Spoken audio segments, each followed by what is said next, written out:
Come on now. Here we go. It's the New York Hardcore Chronicles live. What's going on, everybody around the world? What's happening? How you doing? It's Shoutouts Sunday. Let's get it on. Let's do what we do. Let's do the voodoo that you do.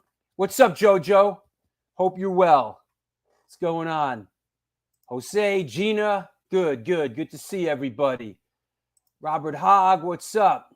Gajewski, Human Brisket, bored and glued. All right. It's kind of like tarred and feathered. I'm bored and glued. I'm bored and glued. Sit home and rot. What's happening in Argentina, Fernando? Come on now. Love Argentina, man. Nothing but good memories of Argentina, you know? Chris Hoffman, what's up? Sergeant D, good to see everybody checking in. You know, Scott Earth, representing New Jersey. What's going on, Scott? What do you say? Well, let's get shout out to you, Drew, for bringing on a big influence on us. All right, good. You know? Listen, Fernando, man, I love your podcast. Well, my podcast loves you, bro. Join Patreon if you love this fucking podcast so much, for Christ's sake. All right, Athens, Greece, represent. What's going on in Athens, man? My kind of town, Athens, Greece, man. All right, listen, what's up? What are you eating, bro? I'm eating a... Did you bring enough for the whole class? I did. Look, I got a whole coffin full. Jesus, what are they? They sell chocolate in a coffin now? It's the candy coffin. God. My friend built me that years ago, and I keep little snacks in there when the kids come over. Oh, you know what we used to have? We used to have the munchie bin when I was a teenager. Nice. Yeah, because when we were juvenile delinquents, we'd all go out and steal like bags of candy, right? And we had this like bin in my bedroom. It was like a sort of like an old tin bin, you know, a tin bin. Because my mother was, you know, was into antiques. So the top came off it, and it was the munchie bin.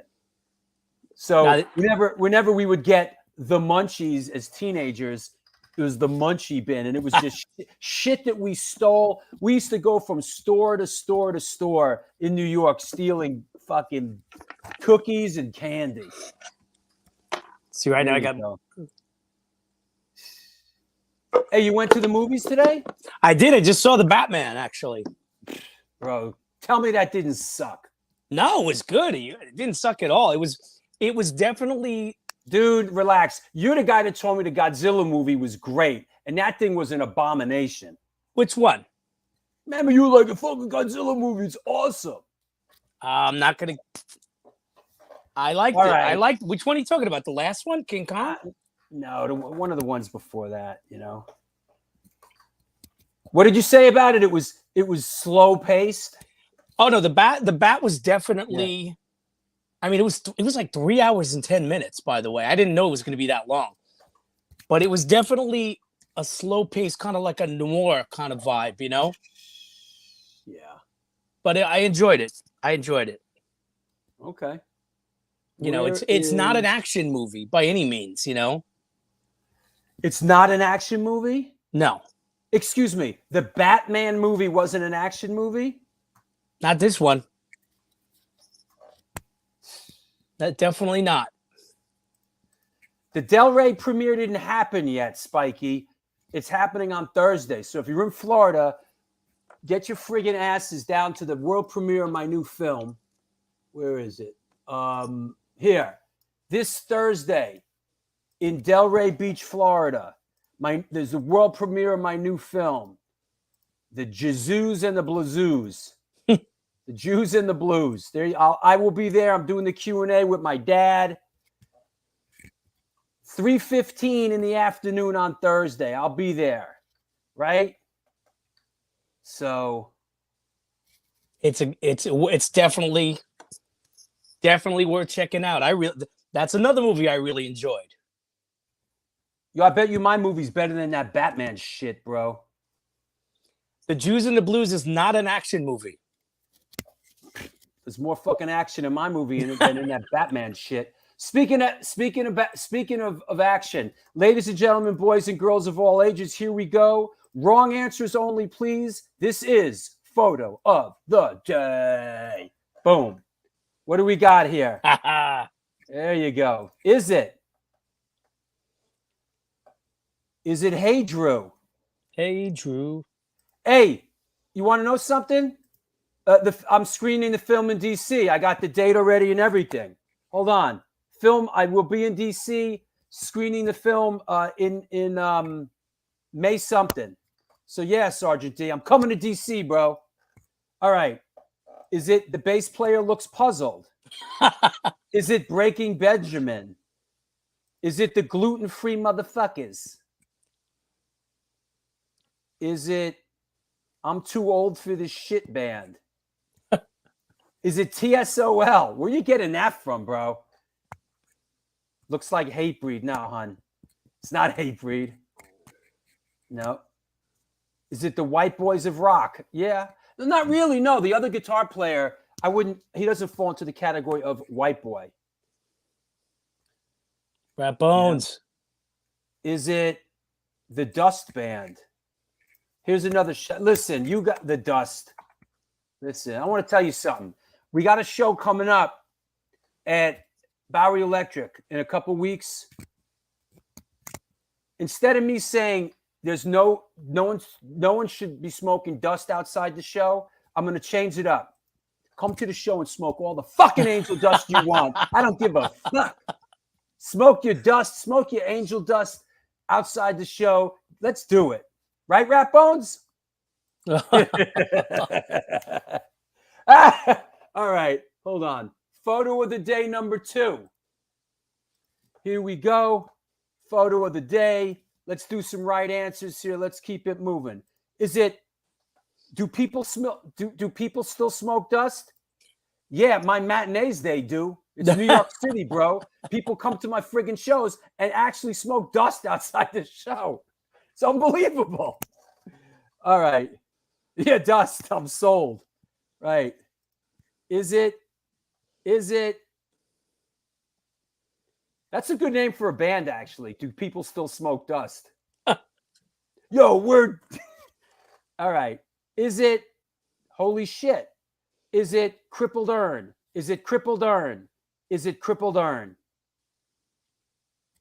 What? Is it Crippled Urn? It is Crippled Urn. All right, go ahead. You're on. Crippled Urn.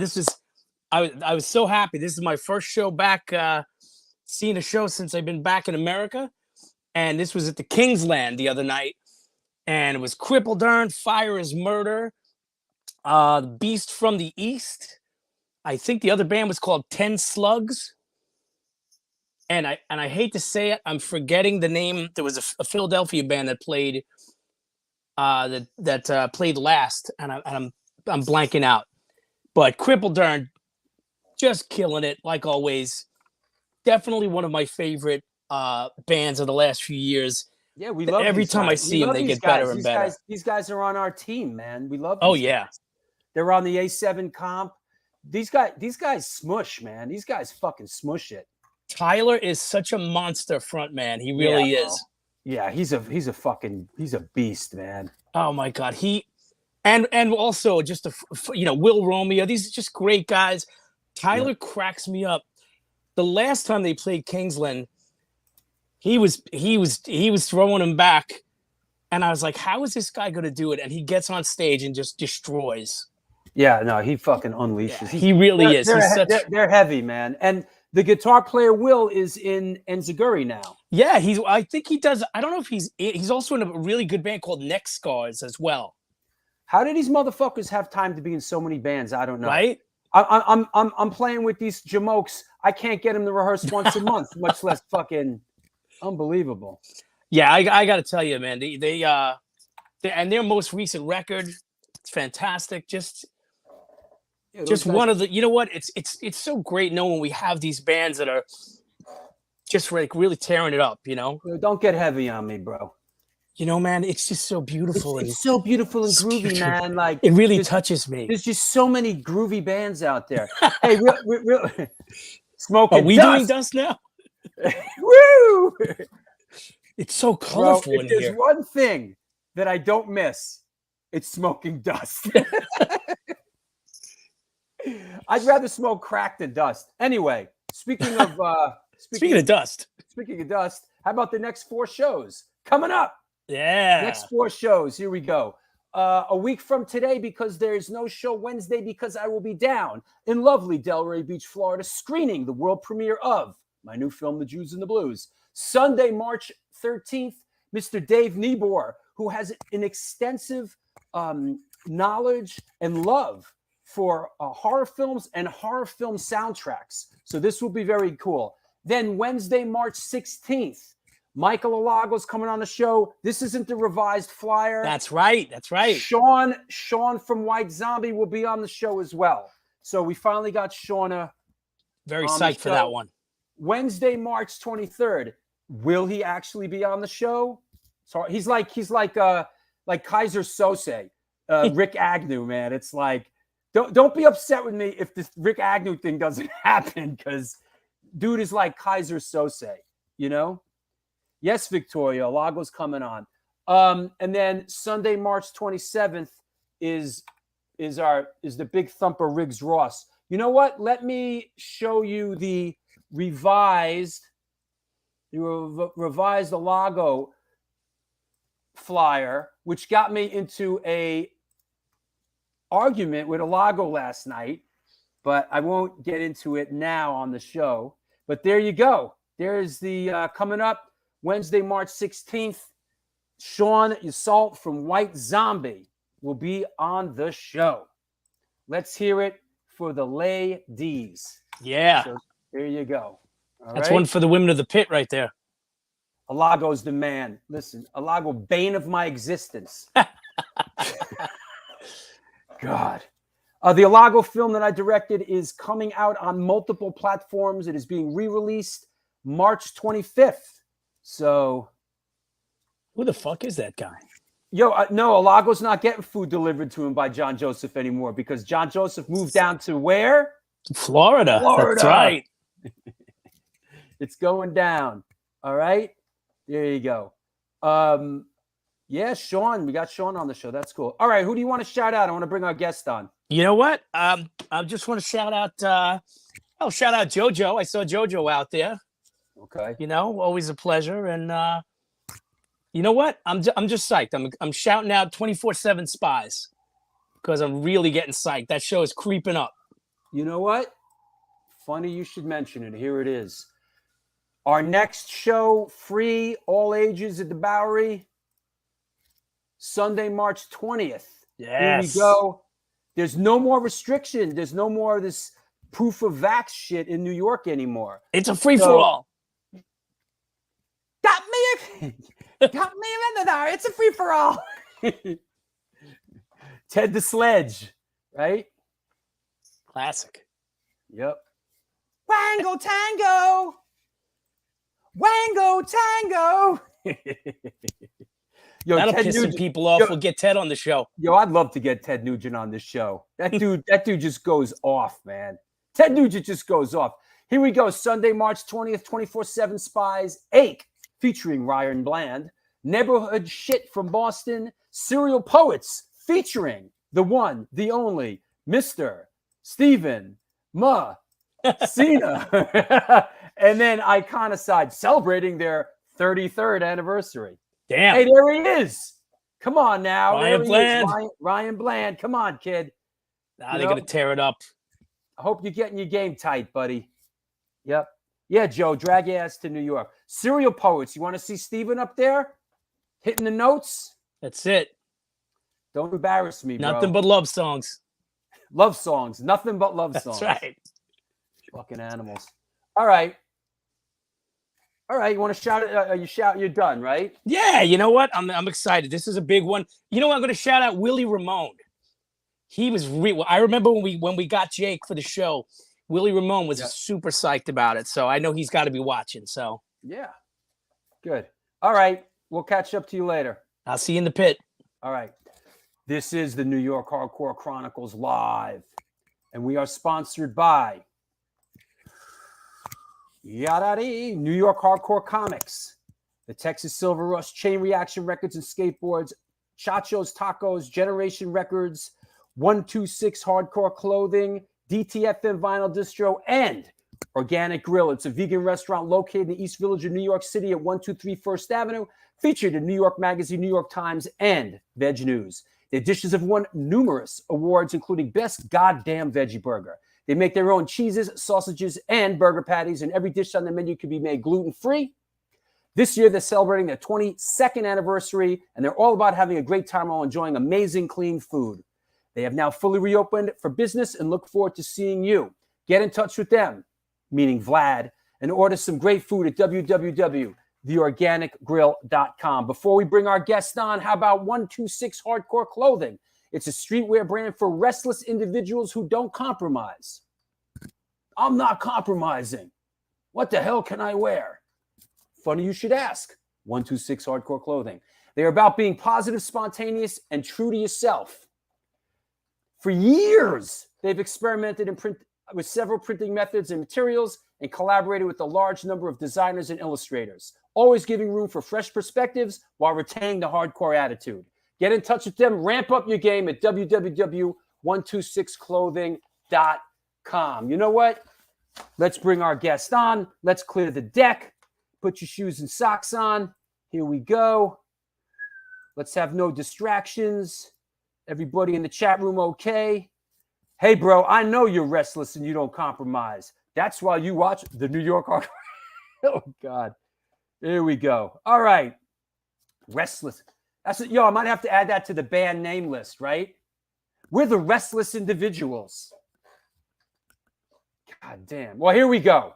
Today's guest is an American guitarist and songwriter hailing from New York City. For 30 years and 11 studio albums, he's been the guitarist for the punk band The Casualties. Please welcome, coming at us from Montauk, Long Island, Mr. Jake Kolatis. Hey. Hey. How are you, buddy? What's up, man? How's it going? I'm good. Thanks for having me on the show. My pleasure. Thanks for coming on. I know you're a busy guy, bro. Understatement. I gotta ask, like right off the bat, like you guys do so much work, and I know there was just a pandemic, but you guys grind hard, man. I mean, you're around the world a lot. I mean, do you still love being out there as much as you do? Yeah, I mean that's the only reason I kind of feel like it's still relevant is like if I didn't like touring, and I didn't like hitting the road and playing the music on stage, for the people that come and see us, it wouldn't be worth it. You know what I mean? It would. Yeah. You're away from home all the time. You try to juggle all these things. There's no time for it's hard to maintain any kind of relationship. It's hard to take care of shit at home because you're out for weeks at a time. Yeah. You can't have a dog. Nothing. No, you can't. You can't have a dog. Marriages are challenged. Kids don't see their parents too often. Yeah, I actually just saw my mother, so that was nice. Yeah, because the tour ended in Florida, and I got to hang out with my mom. Listen, everybody's moving. When are you moving to Florida, bro? I know, dude. You can move down there for not a lot of money. Yo, everybody's down there now too. John Joseph just went down. Maybe I'll see if he needs a roommate or something. There you go. He'll keep you busy, bro. Yeah. Anyway, let's talk about. Let's chop it up a little bit. What's the latest since the pandemic? How did that affect you, the band, and pretty much what's the latest? What's going on? I don't, man. The pandemic, it was just in the quick version of it for me it was the worst for me. I didn't get the first Corona thing, but I got the Omicron or whatever the fuck it was. I definitely got that one because I went to go see Circle Jerks and I was like, fuck it. It's been 2 years. I'm going to a show. I don't care. And instantly off the plane got sick. But other than that, man, I didn't get to see a lot of friends. I worked, but it was kind of one of those things where you didn't really get the jam. I didn't see the band for 2 years. Wow, you guys didn't even interact for 2 years? We talked, but we didn't really get to play or nothing together. Do you guys live in all like different places? Yeah, right now, like 2 guys are in Austin and 1 guy's in LA. There you go. Yeah. So I it's guess just kind of one of those things. Like we're not based in New York City anymore. We just kind of like that's what happens. You know, you're in a place for so long and then you kind of disperse. Sure. You know? Sure. And like, oops, sorry.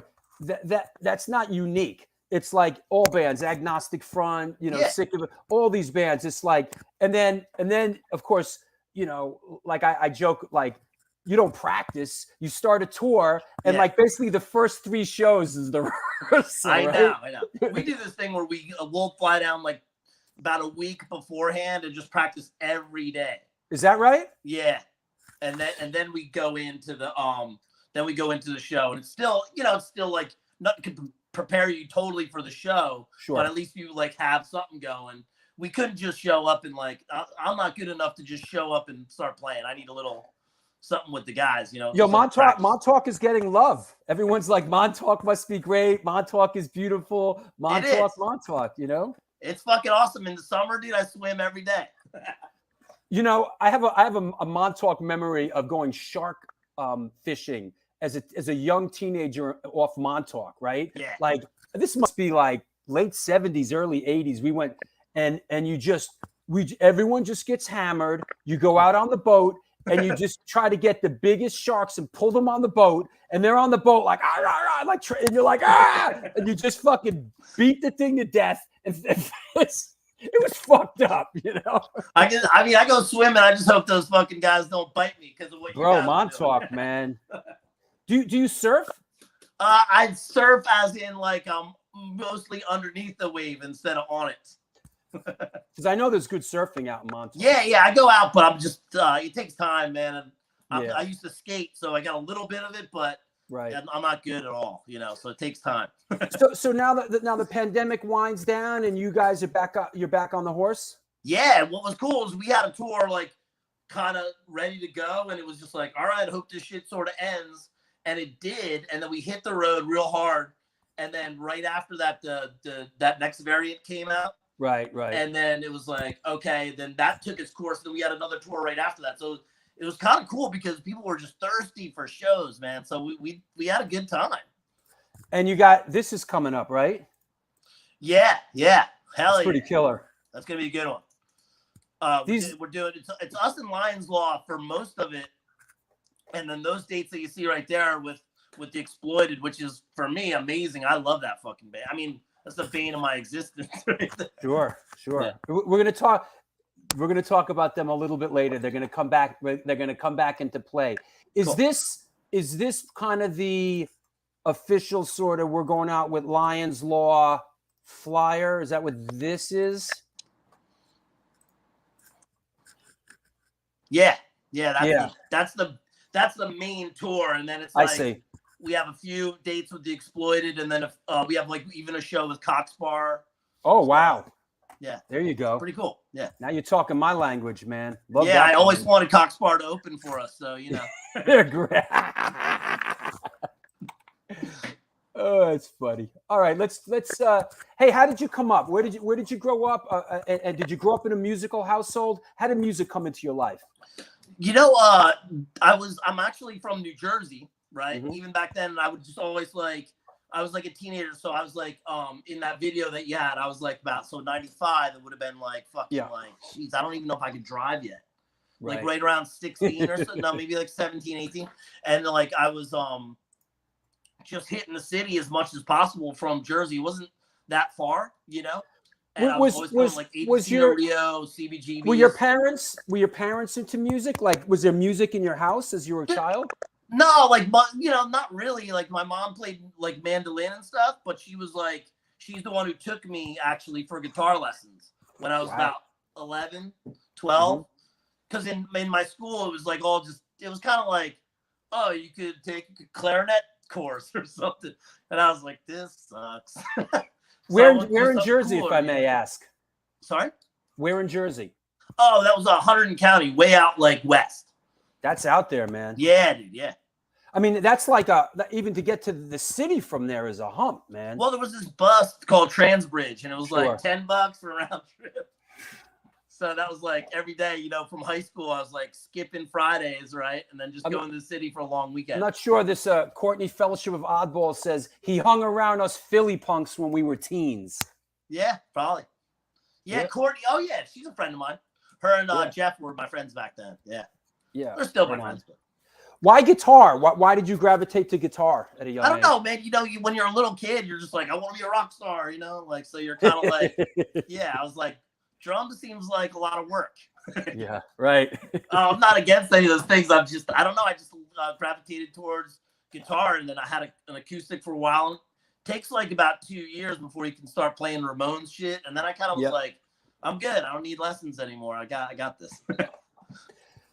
And I guess if you really didn't want to work, you'd be a bass player and you just doing, right? Don't get me started on those guys. Yeah, right.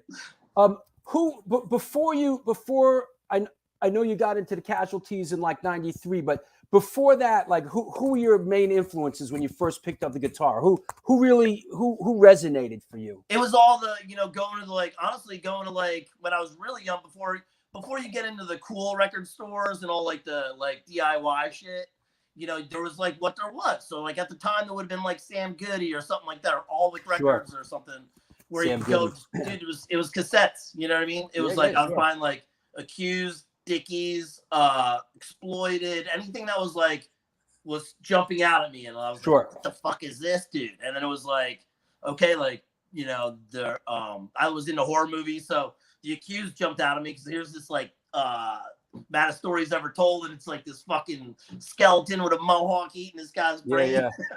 I was like, this has got to be pretty cool, and then it was cool, and then I got more serious into like Exploited, and you know, Dickies were cool, and then I started going seeing those bands at like City Gardens, Trenton. Yeah. So you know, hold on, let me pull a city. You know, let me go into the file here and get a City Gardens thing, because City Gardens comes up a lot because fucking gnarly, dude. Yeah, it was. Wait, here's a City Gardens ad from. Here's one from. All right, this is interesting. This is one from 8. Let me see what this one says. Hold on. City Gardens 87. Yeah, this is. Bingo. Get a load of this. This is a City Gardens ad from 1987. And there it is. Bam, right there. The Exploited. You know? It's like Exploited and Dr. No, The Descendants, 7 Seconds, Angry Simone. How about Graham Chapman from Monty Python? I'd like to see that. Fuck all this other shit, you know? Look at that. It's like, oh, next week we got GBH. Yeah. No, 2 days later, GBH, you know? Oh, so, Anthrax. Yeah. Anthrax and, I like that. Tentative in July. Yeah. You couldn't get away with that now. Like, hey, maybe we're going to have these guys play. Like, fuck yeah. Let me see if I can, let's see if we can sell some tickets, then we'll give the band a guarantee. Here's another City Gardens ad. Social Distortion, Creator, The Toasters, Big Audio Dynamite. God, look at that Creator. Yeah, I'd like to see Big Audio Dynamite. Man. Yeah, you know, that was, these were like right before I started going to that shit. I started going around 89. And I have a stack of those postcards. That's how it was back then. You know, they would send you that shit. You sign up for the mailing list, and then they'd be like, here's the shows come up. And it was cool because I was like, oh, here's all shit I want to see this month, you know? Sure. Yeah. The venue is still there, rotting away, strangely enough. Dude, you know? That place was fucking crazy. I mean, I'm glad I like kind of went there because it was like such a good introduction to like, all right, you get your ass kicked. Well, you're right. It was one of those. It was like the place that bands would play like before or after New York City, and it was like a must. Like, you know, Black Flag or whatever, what have you. Okay, what are we going to do before or after New York? And that was the spot, you know. Yeah. I saw Buzzcocks there, a bunch of good shit. Wow. And then after that, I started getting brave enough to go to New York because I was like, oh, I can take a bus because I wasn't driving yet. I would always hitch rides with like local like punk people, you know. You know, I never made it to City Gardens because I was a New York City guy. You know what I mean? Totally.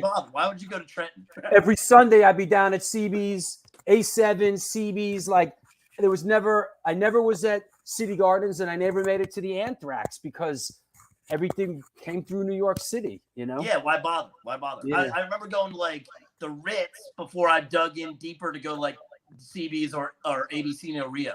Yeah. You know, because that's what you got out there where I was. You got like this big show's happening, and then you meet people from there, and you're like, oh, you got to go to this place, dude. You know what I mean? It kind of like you got network sort of. It wasn't just like, you know, how it is now. Absolutely. So first band, or what was the first sort of musical thing? When you picked up the guitar, you're a young teenager. I know. Was there something before the Casualties?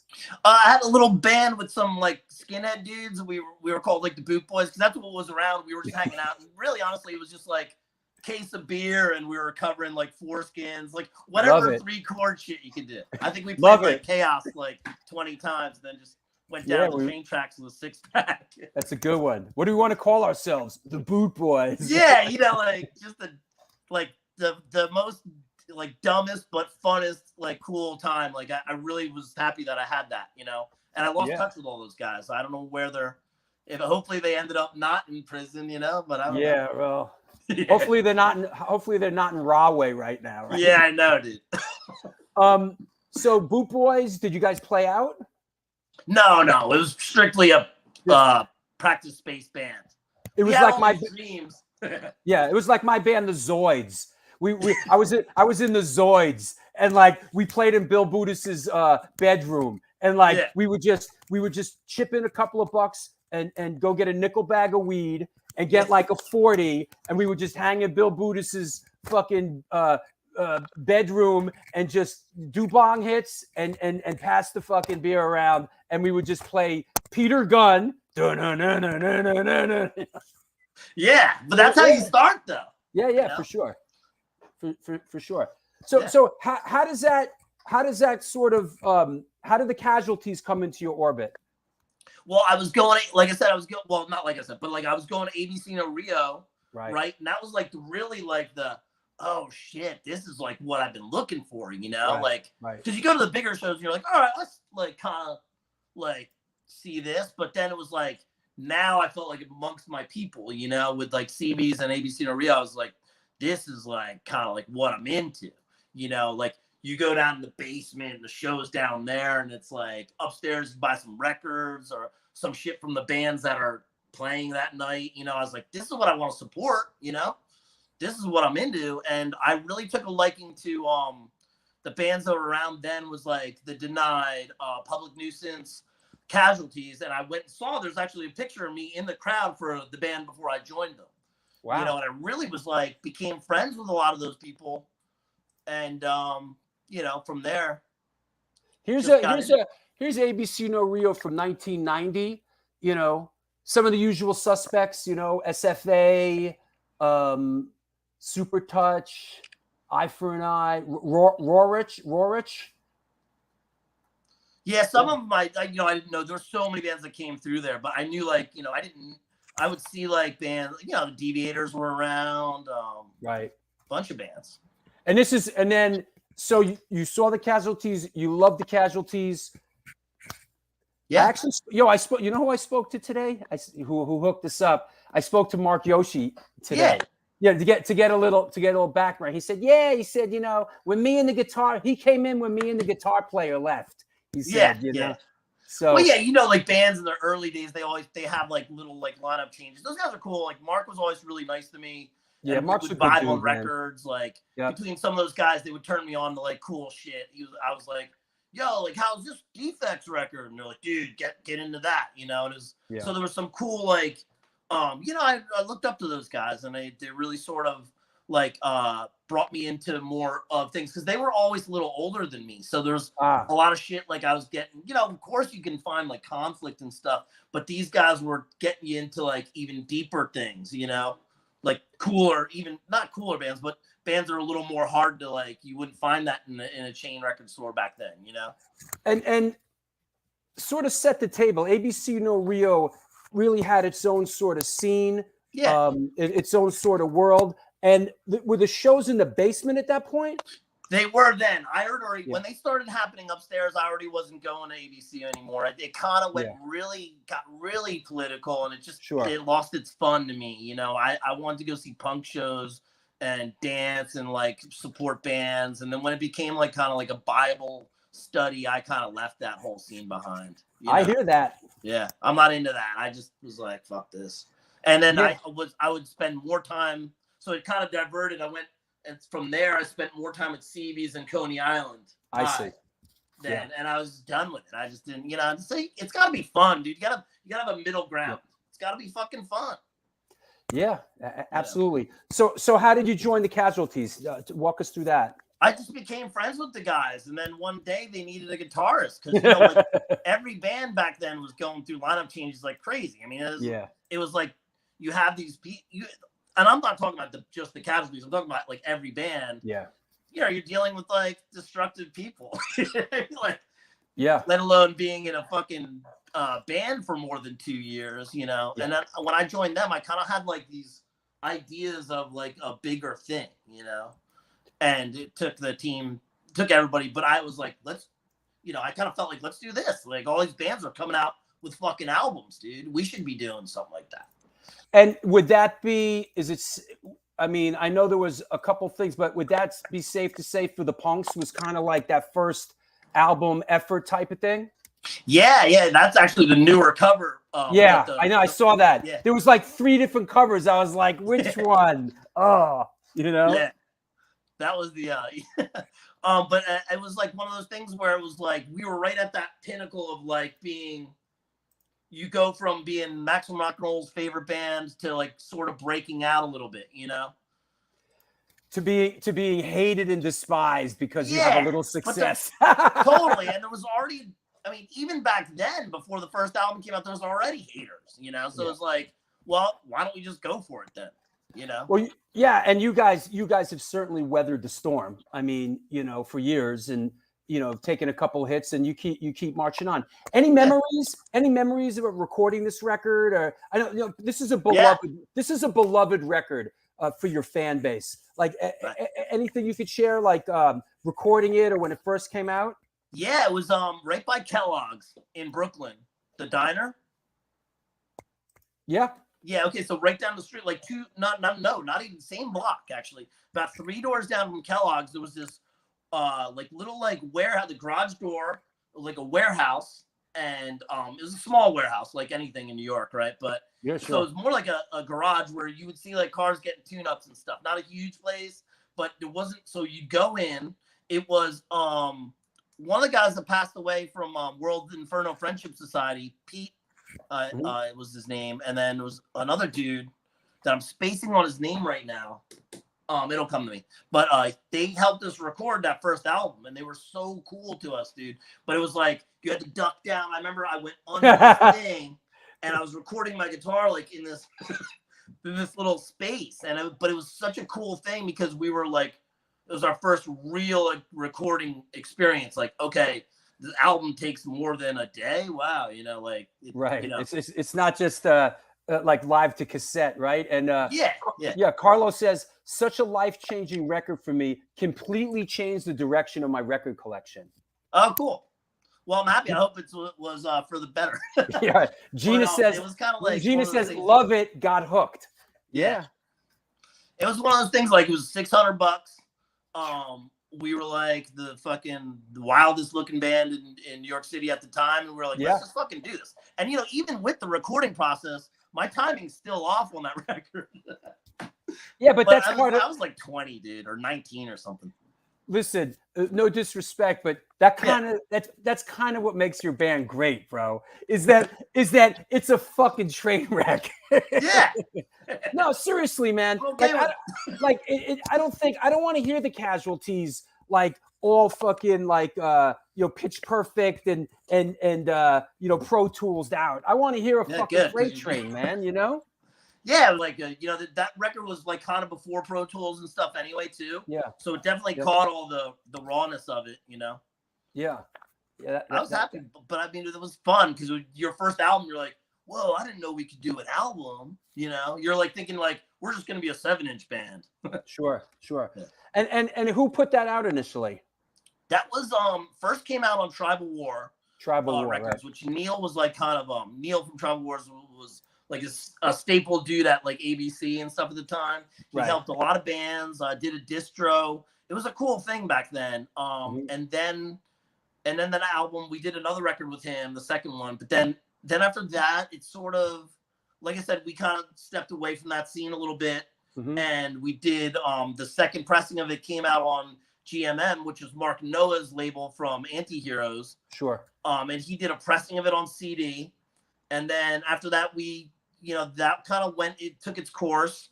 And then we went with Dave from Punkcore. He was doing a label at the time, and him and I were friends at the time.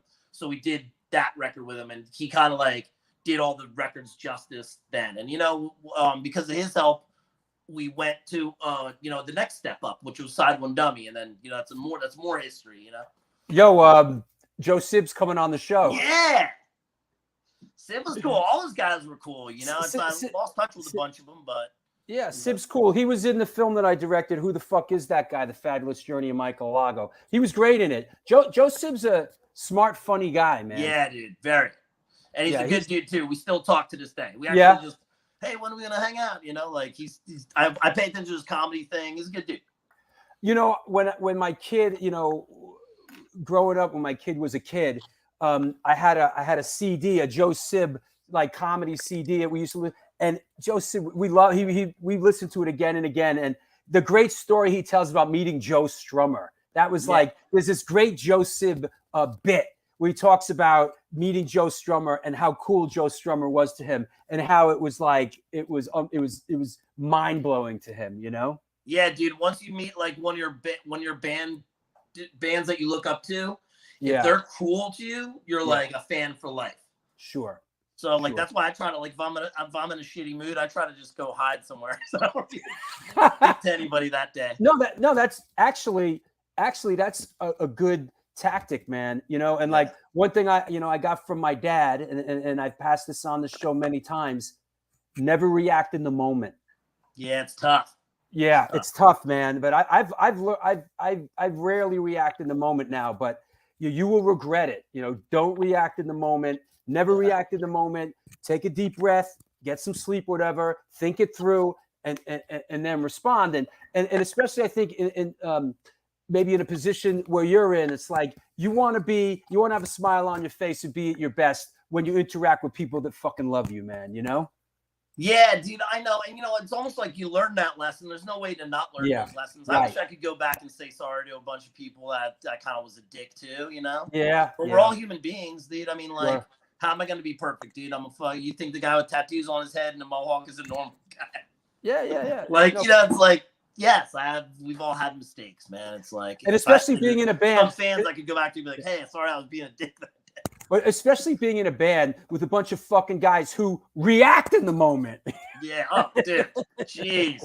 You could have a TV show just out of the. Oh, God. You know? Hey, you know what? Let's take a big jump to this a second. Fill us in on Written in Blood. All right. Yeah. Yeah. Why not? Right. Right. I love the record. It was so fucking nice to make that. And I mean the band, you know, not just me, even though I'm like the most talented, most fucking awesome dude. All the guys were like so on board with this record that it was like so fun to make, because Dave, our new singer, as in like 5 years already. He was even helping writing songs, and I was never used to that, where it was like, whoa, he even wrote like some music to it. And then you have like, you know, you have Rick, who's like I was joking before, but he's the most talented dude in the band. He was like doing his usual thing, like writing some killer stuff. We were just so excited to make it. It was just kind of a big step, because here's the first studio record with the new guy. Yep. And it was just like, all right, here we go. See if anyone likes it. Where was this recorded? And it went over well, man. Where was this recorded? With Bill Stevenson out in the blasting room out in Fort Collins. Oh, you did it with him. Yeah, dude. Bill's great, dude. Oh my God. I did not realize you did this with Bill. Yeah, he did. Bill did a few of not older ones, but he did like On the Front Line, Under Attack, and We Are All We Have. And then we did 2 with other people. And then we were like, you know what? For this record, we're gonna go with we just like, let's go with the guy who did these older ones, and like No Stone Unturned. Let's do the best we can, because Bill really worked well with us on like producing and stuff. You know, he would like kind of help us like not be too repetitive and things like that. You know, you know, it's like, you don't need 12 choruses. It reminds me of when Detroit was in the baseball playoffs when I was years ago. They asked Sparky Anderson, you know, what are you going to go with? And he said, we're going to go with what got us here. Yeah. You know, so it's like, you know, let's go with Bill Stevenson. That's right. He's part of what got us here. We know what we're getting, and we love working with him, right? And yeah, and you know, one of the things that's for the Casualties that works out really well is when we're stuck in a compound, like we're like in the recording studio. We don't go home, right, and have a nice little meal and come back. We're like in it, you know, like we're living at the studio, and you're in Fort Collins, and then you're like, all right, like, yeah, there we go, there's the lineup. And then you kind of go, you know, you'll go out for a beer when your work is done, but like you're waking up at like 10 in the morning and laying down guitar tracks, you know. It makes sense to me. I mean, especially with a band that has a reputation like yours, like get everyone and keep them in one place. Nobody's wandering out. Nobody's getting into trouble. Nobody's partying, you know, all night. And you know, where's so-and-so? I mean, I think any band that's a good thing, you know? No, and totally. And you know, then that way too, the quick version is you have constructive criticism. Everything's about the album at that time. So there's no like you're saying, there's no like, oh dude, well I have to pick up a sandwich and then then I'll like went to the record store, you know. My kid's got diarrhea, the dog cat vomited. You know, totally. I don't want to lose my parking spot, you know, like fuck, man. All that shit. All that dumb shit that I'm also guilty of saying. Yeah. Carlos says Dave brought a whole new awesome energy to the band. We don't need to get, you know, we're not getting into the past, and it's been, you know, we beat it to death already. We all know, you know, what went down, and we don't get into that funky shit on the show. There's no reason for it, but is it exciting to have Dave in the band? Yeah, because it was like, you know, we were dealing with someone that didn't want to be there. And then dealing with someone that really does want to be there. It was like night and day. That's big. It's like when you're taking that jumbo jet, you want all 4 engines going, dude. Yeah. You know? That's big, man. And I've gone through that, you know, with Antidote and stuff. It's like, you know, you want to have people that are happy to be there, excited to be there, and are willing to actually fucking do something to be there. That's it, man. You know, it's like, look, we're like not, you know, we're coming up on the Golden Girls years here. Like, I want to be like, I want to have fucking fun, dude. I don't want to be like asking people why they weren't at load in and stuff like that. You know, sometimes I gotta ask myself that, but but you know, just shit like that. It's like, you know, if you're not contributing and you don't want to be there, it's time to fucking move on, you know. And right now, I'm very happy in the band. Very happy in the band. And like at this stage of the game, we're all a little older. We all understand there's an ebb and a flow to bands. Sometimes people leave. You replace them with somebody that wants to be there, and you keep moving, man. That's it, man. That's you it. Know? Willie Ramone, got a shout out, Will, from Car Bomb Parade. He was so excited when I announced you coming on the show. He says, shout out to Dave's other bands, Starving Wolves and Crumb Bums. Great bands. Yeah. Were these, now, I assume these bands were really in your orbit and you knew these bands before Dave became the singer, right? Yeah, we were, Dave and I and Rick and Meggers, we were all friends for 20 years. I see. So this was already making sense. Like, we were such good friends that I didn't even think that he would be a singer. You know, I was like, oh, I know he sang, but I just didn't know that he would be a candidate because we were so close. I didn't even, you know, it's right in front of you and you don't even think about it. Sure. Yeah. Hey, I want to bring a friend of ours on, and I'm really blessed that he's a sponsor of the show. I'm talking about Chacho's Tacos. I want to bring on Arnulfo Gutierrez, representing Corpus Christi, Texas. What's up, bro? What's up? What's up, guys? How are you, Yo, man? Jake. The king of Corpus Christi, Texas. That's our boy right there, man. Our new Yeah. brother so much back then and still today. So it's good to see you, my brother. You know, I gotta get down to Corpus Christi for one of these big tacos, man. Have you been in there? Yeah. I've been there. Yeah. Every time. Yeah. Hey, Arnolfo, tell us a little bit about your friendship with Jake and how the Casualties, I know you've played with them, and tell us a little bit about your experience with them. Shoot, we go back, like I was saying, Ralphie Boy in 96 came to Corpus with him and just associates and said, hey, you're really into some spiky hair drunk punk music. Keep an eye out for the Casualties because they're going to bust out. And sure enough, cool. Yeah, we hit up early 97, I believe, at Hog Wild in San Antonio. And there was a flyer for y'all. So we ended up going and meeting y'all out there. Ended up on one of the Bada Punks videos at the end of it. And then booked y'all in 98 for the Underground Army tour with Johnny on bass. And that's where we really, really touched base and never looked back, became family, actually. Jake's my brother. Johnny Cray played with you guys for a couple years, right? Yeah. I just saw Johnny the other night.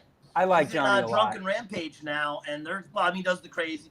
John's like one of those guys too, super talented, does all these bands. I could never focus on that because I would be like, well, who do I write this song for?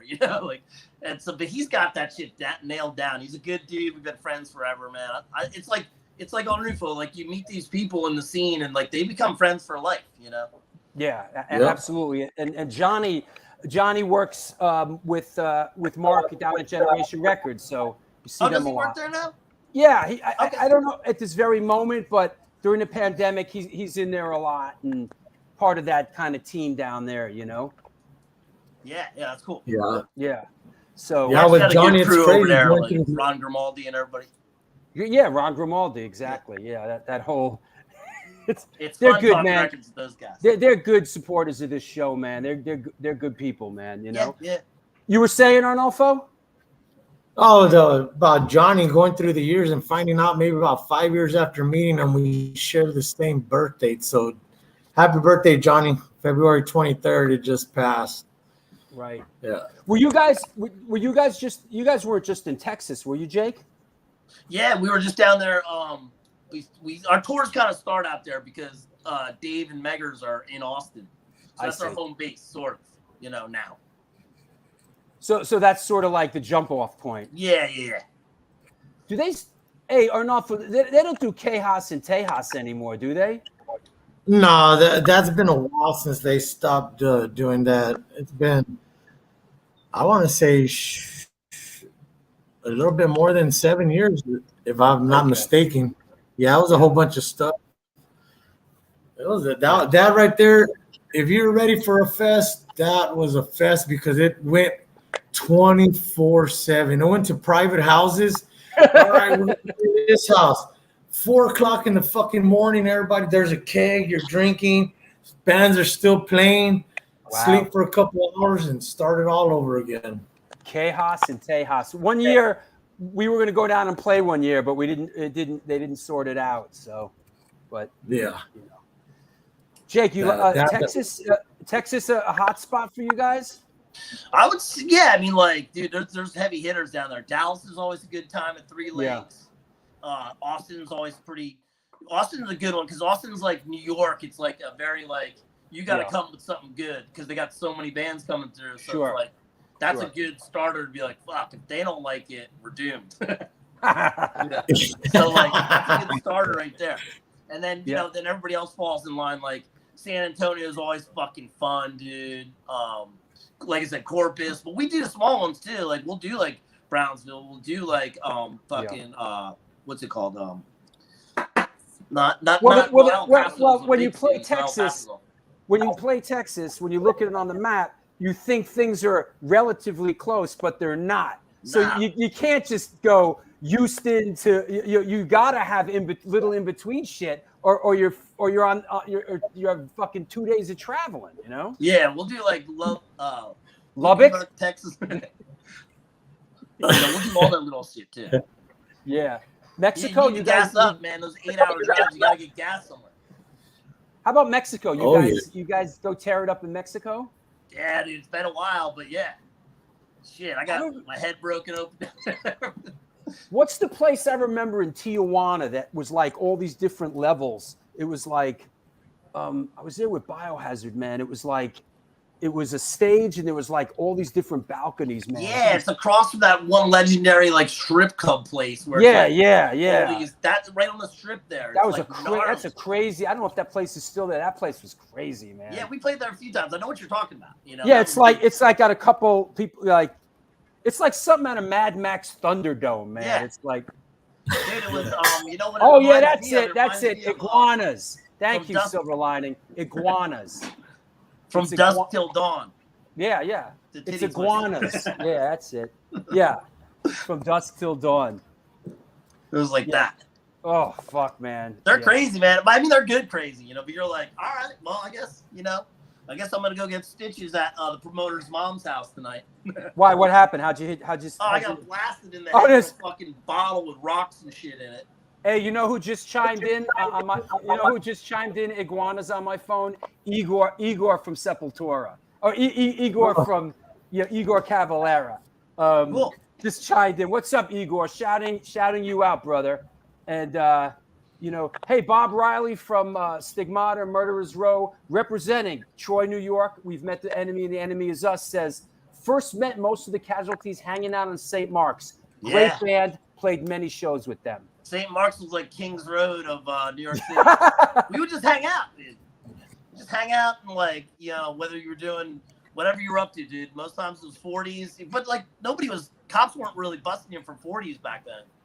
Man, I just walked through there the other night, and it is almost unrecognizable, man. I know. The Coney Island High, the building is not even there anymore. Bro, that's going back 15 years, man. I know. I'm talking, I walked down there a couple days ago. What's going on that street is like, just lame. It's not even the Continental around anymore. Well, it's turning into sort of like a, Ben and Jerry's, Chipotle, Sushi. like, well, no, Stussy would be welcome. No, it's like, it's all this weird, yes.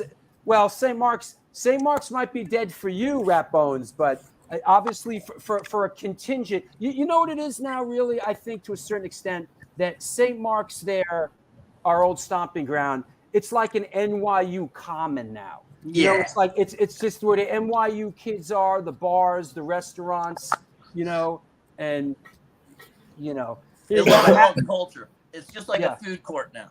Yeah, pretty much. The Havoc says, great seeing the Casualties in Tulsa. They were on fire. Tulsa, Oklahoma. Yeah. We'll play. There's a guy there. His name's Tony. And he has a shop called Boulevard Trash. It's a record store, amazing record store. And there's a little scene there, like. Sure. I mean, it's not like 300 people coming, but it's like the ones that do come are going crazy. You know what just flashed on me? You know what just flashed on me? Kansas. Remember that place, the Outhouse? Oh shit! Okay. That was another funky. That place was like what was that movie? The Green Room. You ever see that movie? It was like that. That's the Outhouse was in Kansas, in the middle of a. That can't be there anymore. The Outhouse. There was another one too. Where was El Torreon? That was Kansas City. I don't know. There's another one. No, El Torreon was it in? No, I don't think it was in Arizona? Kansas City. Arizona? No, it was Kansas City or St. Louis. Yeah, Lawrence, Kansas. That was. Wait, wasn't the Outhouse in Lawrence?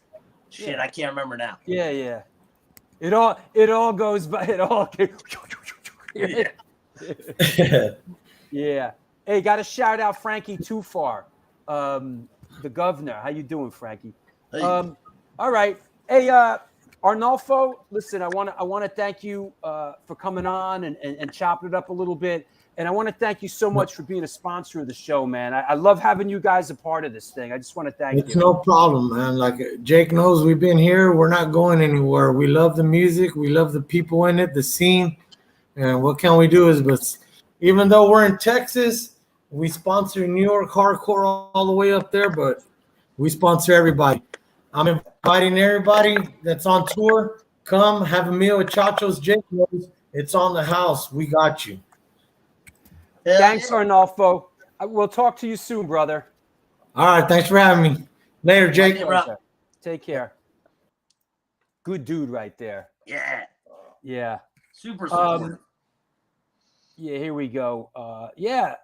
Outhouse. Yes, it was Lawrence, Kansas, the Outhouse. We're talking about it. Hey, Matt Melnick, what's up? Oi. Let me take a sponsor break for a couple minutes. Let me shout out some sponsors, and we'll come back and we'll do Album of the Week with Sid the Kid, okay? See you in a minute. What's happening? This is the New York Hardcore Chronicles live, and we are sponsored by the Organic Grill, the Texas Silver Rush, Chain Reaction Records and Skateboards, DTFM Vinyl Distro, Chacho's Tacos, Generation Records, 126 Hardcore Clothing, and New York Hardcore Comics. Opened in 2013, selling comic books, punk rock, and hardcore memorabilia, toys, statues, skateboard decks, tapes, vinyl, and all things horror. We love helping bands push their demos and new tracks, so please stop by and drop off your new music. We have in-store events like Magic the Gathering and Warhammer tournaments, plus meet and greets with bands and some live performances. Open 7 days a week and shipping worldwide. Find us online through Instagram, Facebook, Twitter, and eBay. Located at 117 Main Street in lovely Dobbs Ferry, New York. www.newyorkhardcorecomics.com. Also, lest we forget, how about DTFM Vinyl Distro? It's a record store that specializes in underground music, punk, ska, hardcore, metal, and more. Located in the heart of Fargo, North Dakota's Industrial District. Shop in person or online at www.dtfmvinyldistro.com, where the motto is death to false metal. That said, I want to remind everybody that there is a Patreon page. If you're wondering how to support this show, please support this show. This show needs your support. I want to shout out a couple of new patrons: Mick Lambro, Rob, Mick Slattery, Gabriel Nordet, the Barefoot Mailman, and Dave Martin. Thank you for supporting the show. And you like the new camera? It's a little bit of a, I gotta figure give you another angle as to there's a little side angle is what's going on here, Been seeing the same shit forever, So that said, how about the out the window shot? Yeah, we'll do the out the window shot soon. We'll do it again. What else? Yeah, Patreon. Please support the show. That's the way to do it. Also, I want to mention. I mentioned the screening of the film on Thursday. What else? You know what I want to mention for you patrons, all you patrons out there? April 23rd. Once again, it's that time of the year. If you are a patron, for free, we go out and we're doing the Drew Stone Cinematic and Music Walking Tour in New York City. So all patrons are welcome. It's free. If it's free, it's for me. So there you go. That's happening April 23rd. All you patrons, drop me a line. I'll put you on the list. It's not, we got to cap it off at like usually, I don't know, 15 or 20, something like that. We have a good time doing that. Here's a shot from the last walking tour that we did. It's awesome. Come out and smoke pot with Rat Bones and hang out with Sid the Kid and Steve Messina. Here we go. There it is. The walking tour. There's a couple. That's a shot. There's Sid. There's my brother, and Larry Kelly, and Heggs. So there you go. Yeah, that's right, bro. Thank you, man. Patreon number 2. The screening date of the film. I think I gotta. it's buried right now. I think it's May 17th. Hey, Matt, get off your ass. Be a patron and come out on the walking tour, you bum. You friggin' bum. Yeah, here you go. Here it is. The date of the DC screening is DC. Tuesday, May 17th at 6:15 p.m. is the DC screening. So that's what's happening there. Oh, the new band. Thanks for reminding me, man. Where is that? Yeah. Listen, without getting into all the hysterics and all the drama, we decided it was time to change the name of the band. It's just exhausting. We wanted a fresh start. And already it's just like we're psyched. We had a whole album's worth of new material, and we decided, you know what? Let's rebrand ourselves. So we are not Antidote NYHC anymore. We've decided to rebrand ourselves. We are Incendiary Device, and named after one of our new songs. So we're excited. We got a couple of shows coming up, and we're looking forward to getting out there and playing some music under the name Incendiary Device. And actually, the first show that we're doing, this is a announcement. This hasn't been out there in the public yet, but all ages show on the Bowery, free Sunday matinee, Sunday, June 26th. It is our first show. It is Sworn Enemy, Inhuman, first show in 4 years. Incendiary Device, our first show. Blackout Shoppers and Sewage. That's right. Come on, come and get it. If this is what you want, come and get it. Right? Sunday, June 26th. It's going down. So there you go. We are Incendiary Device. That's right. Yes, Inhuman is doing a reunion. So we're excited about that. There you go. Yep. Sworn Enemy, Inhuman, first show in 4 years. Incendiary Device, first show. Blackout Shoppers and Sewage. Yeah, Matt. Come on down. Bring your kids, Matt. I know your kids love my hardcore matinees. So love when the Melnick family comes down. So yes, there will be hand grenades at the door. So, and there is no more, what do you call it? Proof of vax in New York anymore. So there you go. No more proof of vax. What else? And you know what? While we're at it, here's our second show 2 weeks later, Saturday, July 9th, out in the slums of Shaolin, Staten Island, New York. Big outdoor show, Kingdom of Kush, Sworn Enemy, End Well, Cropsy, Silence Equals Death, Brick by Brick from upstate New York, Cutthroat from Los Angeles, Wisdom and War, Incendiary Device, No Compromise. This is another banger right here. Yes, this is going to be mental. Wild, I tell you, wild. So yeah, so we're gearing up. We're excited. We are Incendiary Device. And you know what?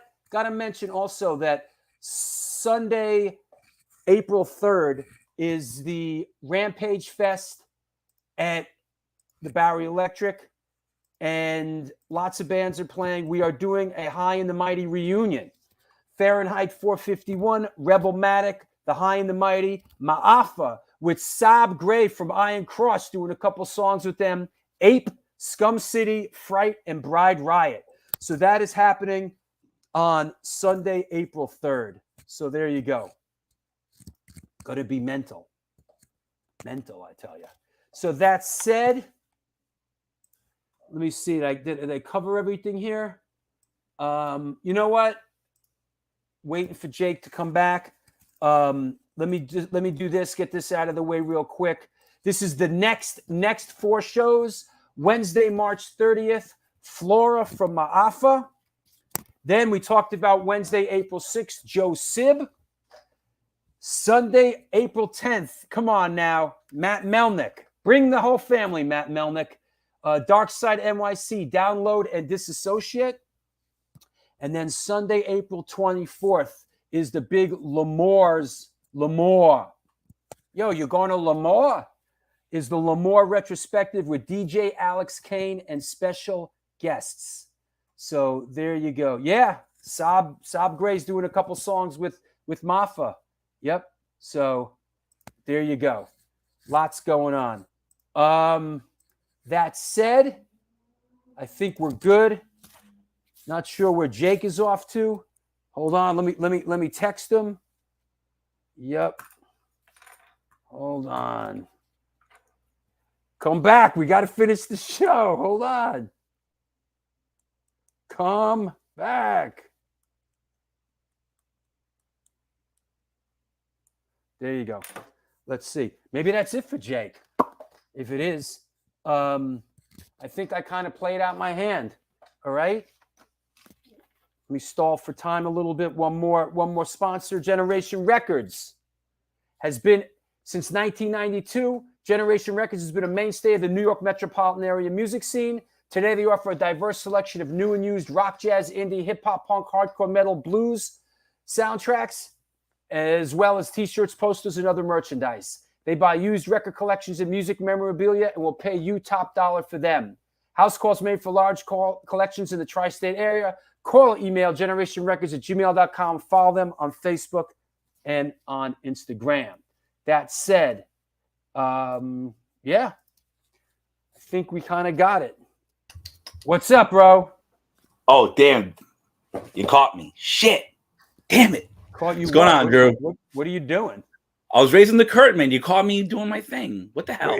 Raise the curtain. And then I was like, oh, shit. There you go. So where is our guest? Where'd he go? I don't know. I hope he didn't say, like, I hope he didn't think we were like, hey, see you later, dude. Goodbye. Well, Jake, I picked this record because it resonates with you, Jake. Yeah, right? Hold on. Saying. I mean, come on.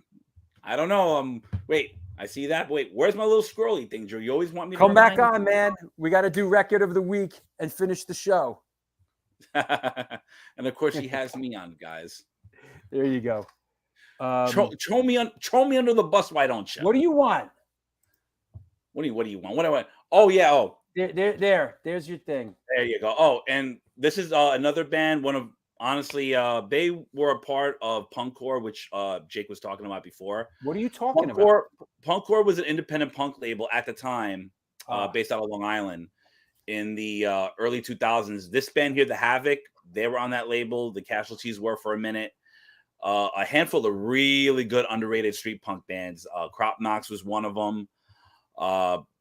Forgot Dave. Well, that was the guy's name, Dave. He was also the original bass player for Battle Cry too, which was a Long Island oi band in the mid to late 90s. Like the label put out a lot of good stuff. And there was one thing Jake did not, surprisingly, unless it was in your notes, Drew, he has or is still putting out stuff on his own label, Charge Records. Yeah. Which put out a lot of good stuff. And, hopefully, when touring resumes with him and everything, he can put out more new shit. You know what I'm saying? I hope everybody enjoyed Jake, because that might be it for him for today. He wandered off. Hey, I had him there. We had him for a little bit. Hopefully he Jake or no Jake, we're doing this record, Drew. Yeah. Okay. Hold on. I also did send you a flyer because Jake may, and if I'm not mistaken, I was at this show that the flyer I sent you. Listen, bro, you're sending me flyers during the show. Which show? The Cockspar one or the Exploited one? The Exploited one. Right, there's a whole little. It resonates a little bit with you too, Drew, because you worked with a couple of these bands. Oh, I see. Hold on. You're talking about this flyer? This flyer? The black and white flyer. Yeah. Popping. Hold on. Boom. Over there. Yeah. Now picture the Warriors 1991 version in Newark, New Jersey. Like you see this line, if you think, why is typo at the bottom? People got to remember Carnivore was still a thing when Pete he wanted to do something else and turn it into what became typo. And Biohazard on this bill, the Wretched Ones, which is a staple New Jersey oi band, and of course the Exploited, ended up in a riot that night. When I mean riot cops came in full gear basically busting heads, and it was a fucking scene and a half. Now, for those people who have to remember, in 91, Newark, New Jersey wasn't exactly the best neighborhood, nor so as much now, a little better, but also Studio One was not too far from where the Pipeline was. The Pipeline was a staple. Is this is the Pipeline? Yeah. Yes, the Pipeline. I mean, like, people tout City Gardens. City Gardens had amazing shows, but at this time too, for the venue being so small, it was a fucking venue. They've had major acts roll through this venue too. You talking about when he smacked the guy with the mic stand? That was at the Bottleneck. No. There were fights galore that night, Zach, at this show. It wasn't just one, it was fights plural. It got to the point that the riot squad had to come in and fights galore. Show. Exactly.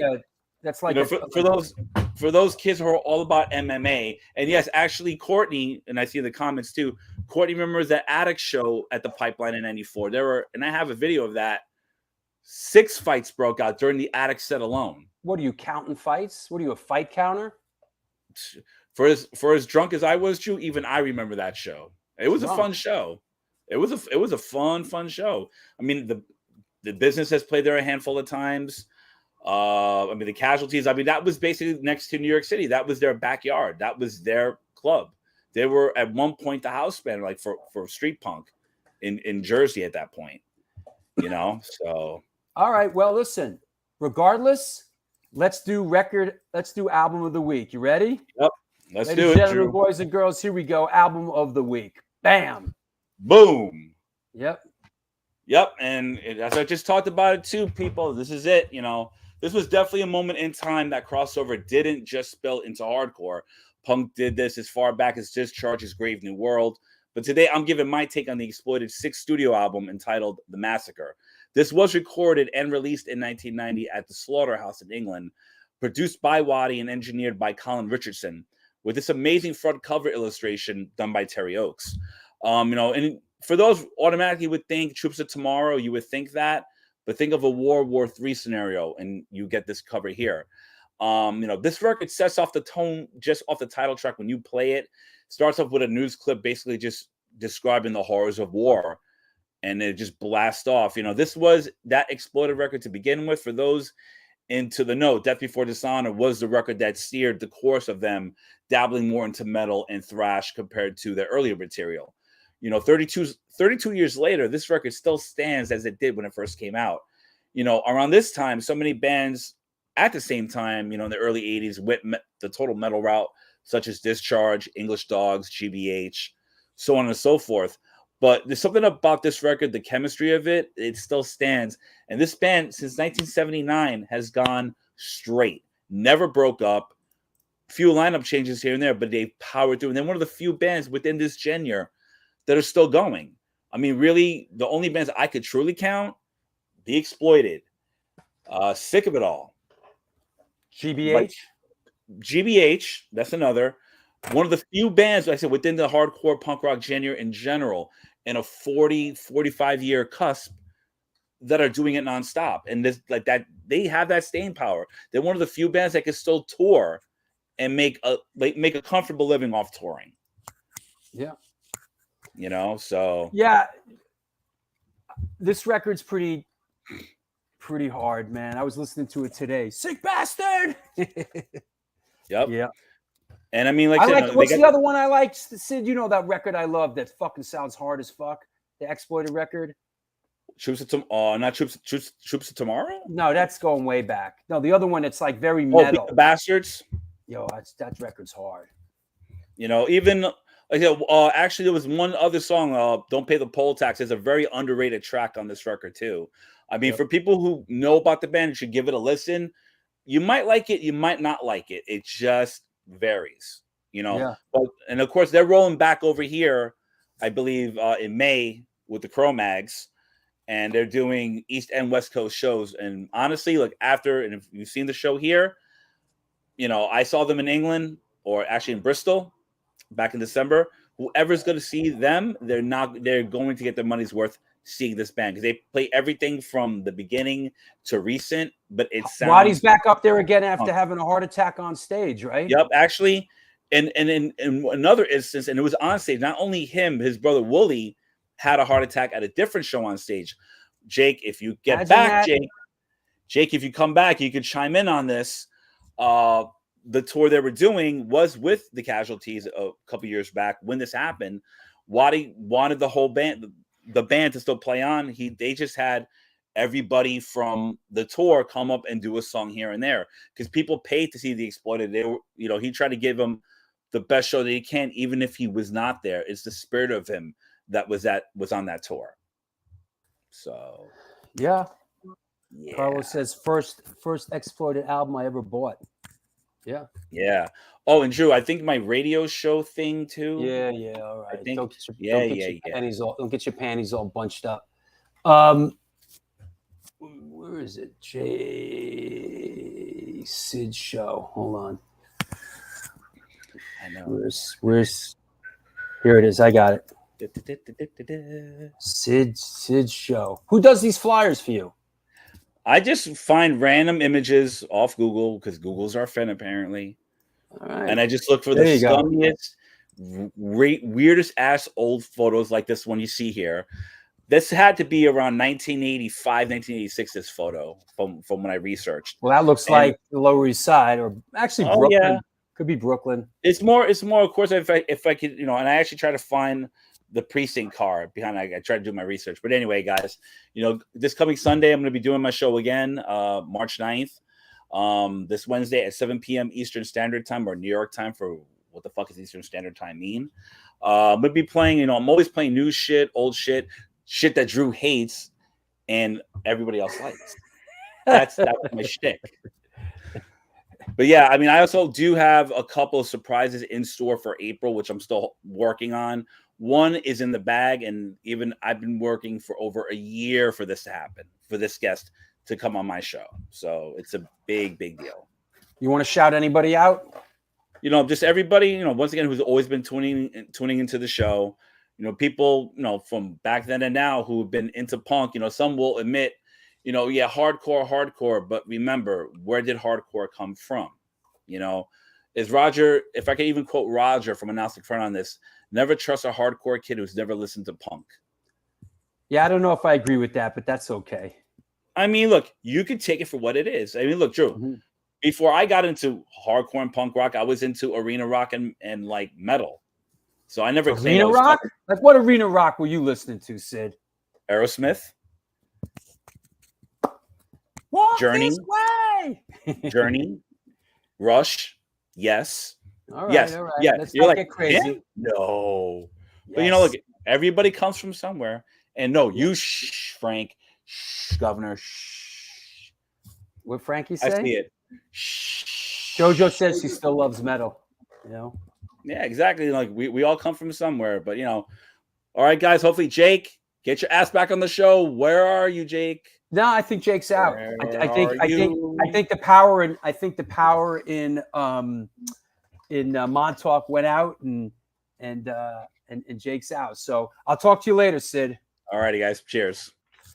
Well, there you have it. This is the New York Hardcore Chronicles Live, and we are sponsored by blah, blah, blah, blah, blah, and the Texas Silver Rush. It's a jewelry design firm and boutique store located in the birthplace of the Texas country music scene in Fredericksburg, Texas. They specialize in working with musicians in all music genres to design and create unique one-off pieces, as well as style them for stage, album covers, promo photos, and social media exposure. Their client list includes Rock and Roll Hall of Famers Greg Rollet, Ringo Starr, and of course, Agnostic Front. During this current pandemic, got to rewrite that.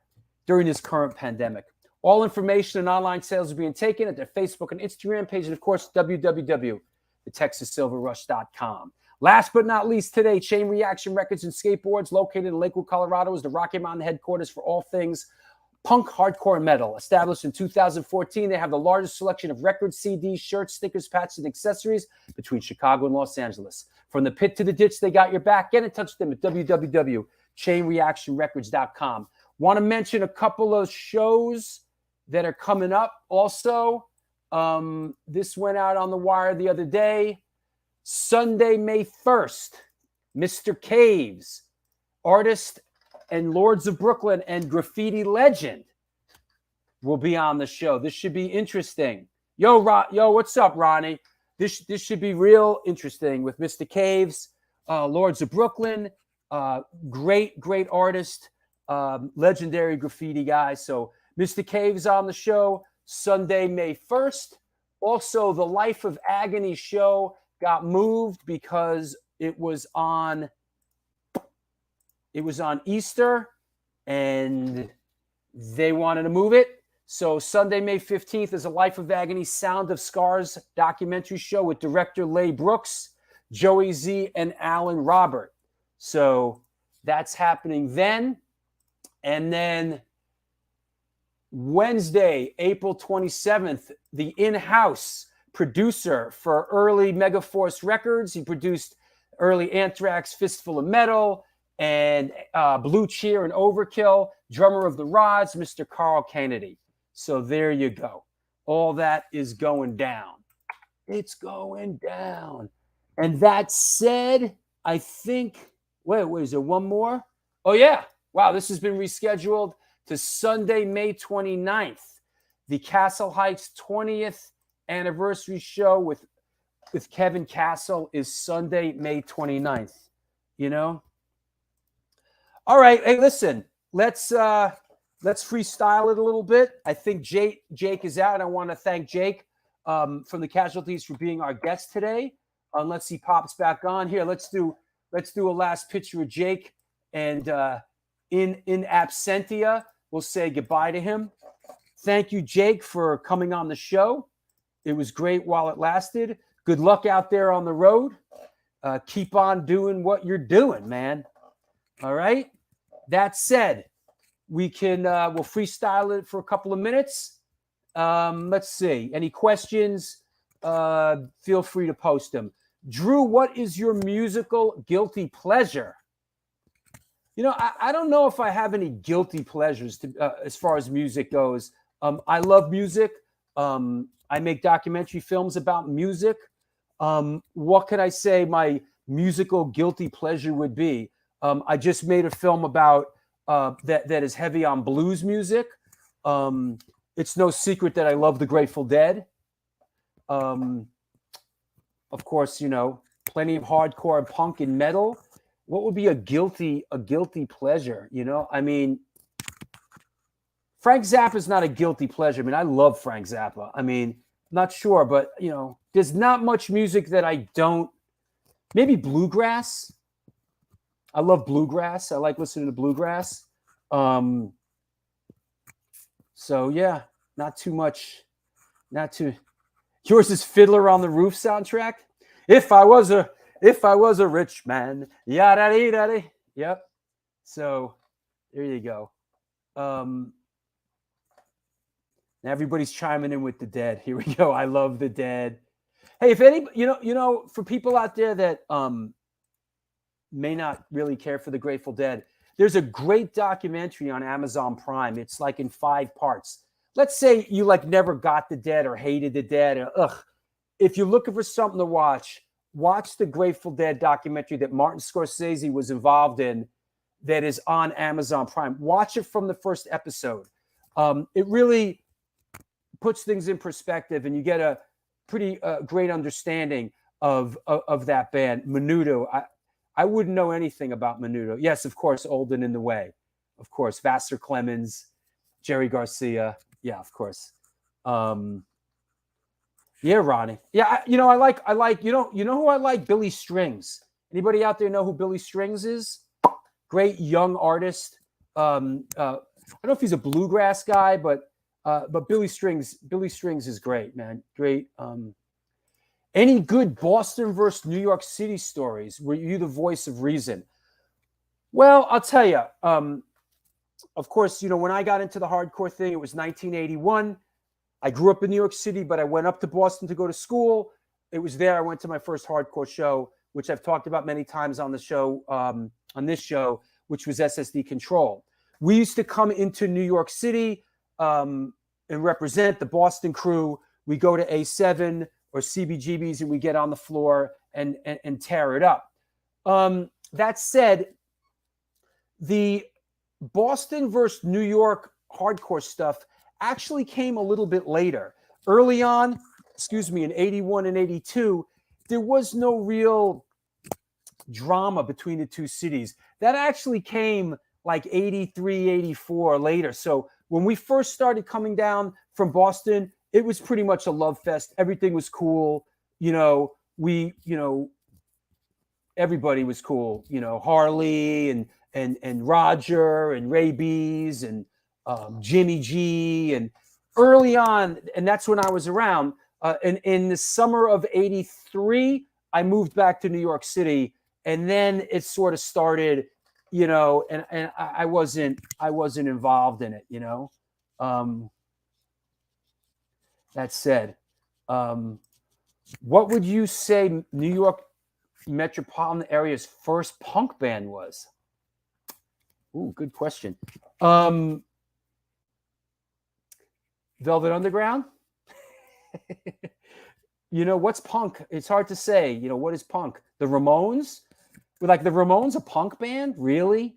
I mean, I guess so. But their songs, like, who's really punk? Like Sex Pistols were punk. The Ramones to me were like a bubblegum sort of, but they were punk. What do you think of Anthrax when you first heard them? I couldn't stand Anthrax, and I hated Metallica, and I hated Slayer. I hated all that shit. I was a hardcore kid. I loved hardcore, and I thought Slayer was corny, with all that sort of like, devil shit. I thought it was corny. I hated Metallica when I first heard them. But that's life, right? Things change, things move on. I've learned to appreciate all sorts of genres of music and all kinds of people. Jake thought that was it. No. No, come back.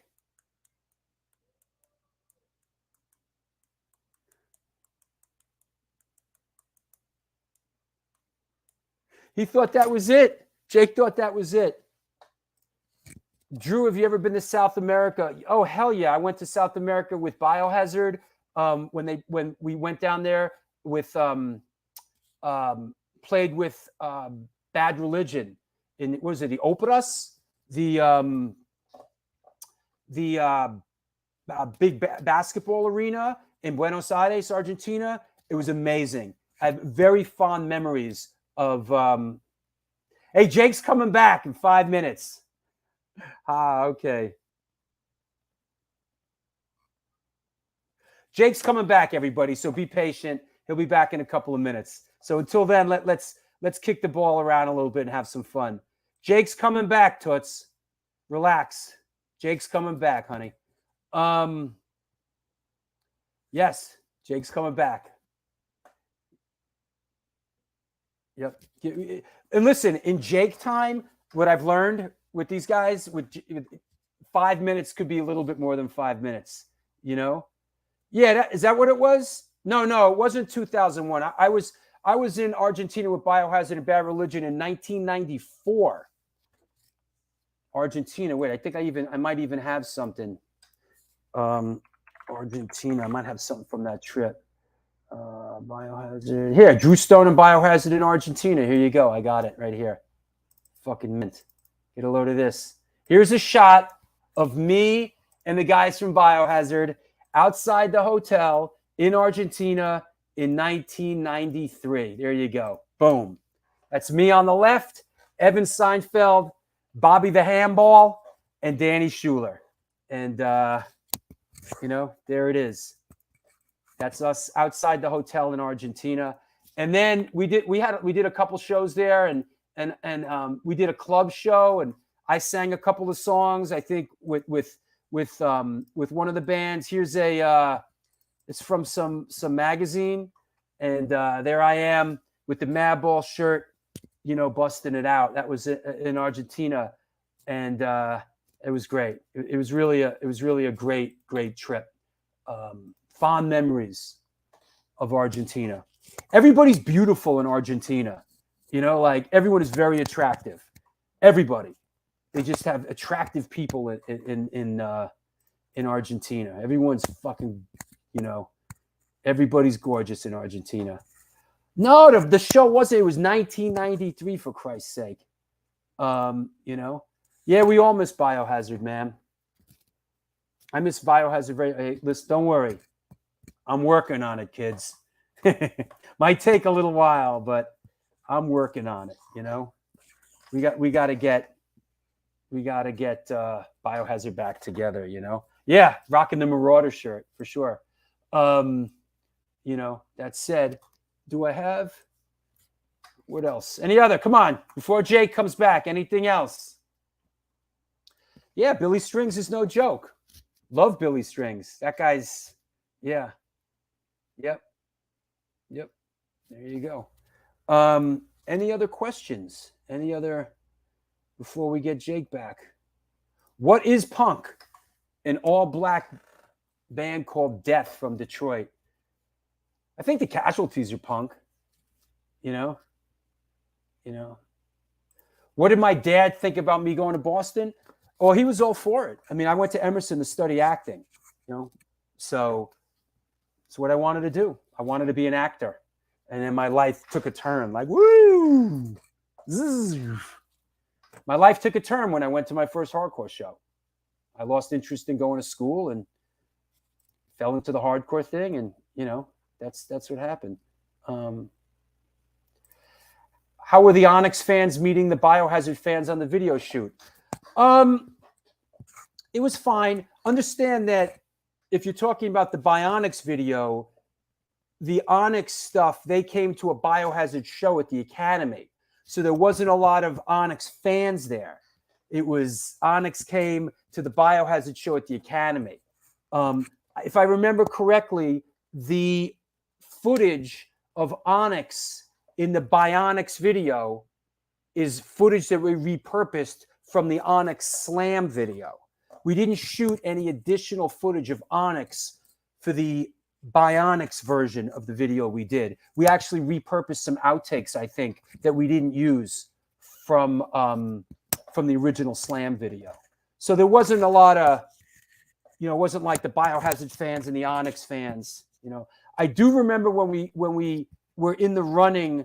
Yeah, we also shot the Shades of Grey video. It was at the Academy. Absolutely. We shot the Shades of Grey video at the same time we did the Bionics Slam video. And ladies and gentlemen, boys and girls, did you really think that's it? I don't say goodbye. I don't say thank you or nothing. I just like, see you, bro. Get the fuck out of here. What's up? Can you hear me? I'm back, baby. Yeah, you're back, bro. Sorry about that. I thought you had enough of me. Nah, bro, no, he's back. Yeah, hey, there he is. We don't have to go on too much longer. But you know what you missed? Hey, wait, hold on. Hey, Sid, are your feelings hurt? Hey, I'm not hurt. Jake had to go. He had to go to the bathroom. No, I thought, you know. Hey, Jake thought that was it. But you said get a drink, Spider. Hey, Jake, let me we did album of the week. Let me put up what it was and let me and know. that flyer and the flyer too, because I know Jake had to have been at the show. Okay. So we just did album of the week, and this was album of the week. Can you 90 in the house? Yeah, could you tell us a little bit about this album, how it resonated for you, and this band as well? Oh, dude. Okay, so I bought this record in 1990. I was on a 7th grade class trip or some shit, and I was in the UK, and this was released there on Rough Justice before it even got to the States. So I had a year of it ahead of time. So then, fast forward, Exploited is playing at the Pipeline in Newark. Do you remember that place, the Pipeline? We were good about talk about that too, Jake. Wait, hold on. We got that too. You sent me that, right? Flyer when you see it. Yeah, I was at that show too. Is that's the flyer you sent me, right, Sid? Yes, sir. All right, so Sid actually had the flyer. Here it is. Hold on. That would be actually this right here. This is Exploited, the Wretched Ones, Biohazard, and Typo Negative at the Pipeline. Yeah. But Biohazard, Typo Negative, and Exploited. Yeah. I don't remember the Wretched Ones playing, but I might have missed them that time. Right. We were all pretty fucking wasted that night, Jake. But I remember the fights. There were fights aplenty that night. There were quite a few. I don't know, Sid. I don't know if we knew each other then.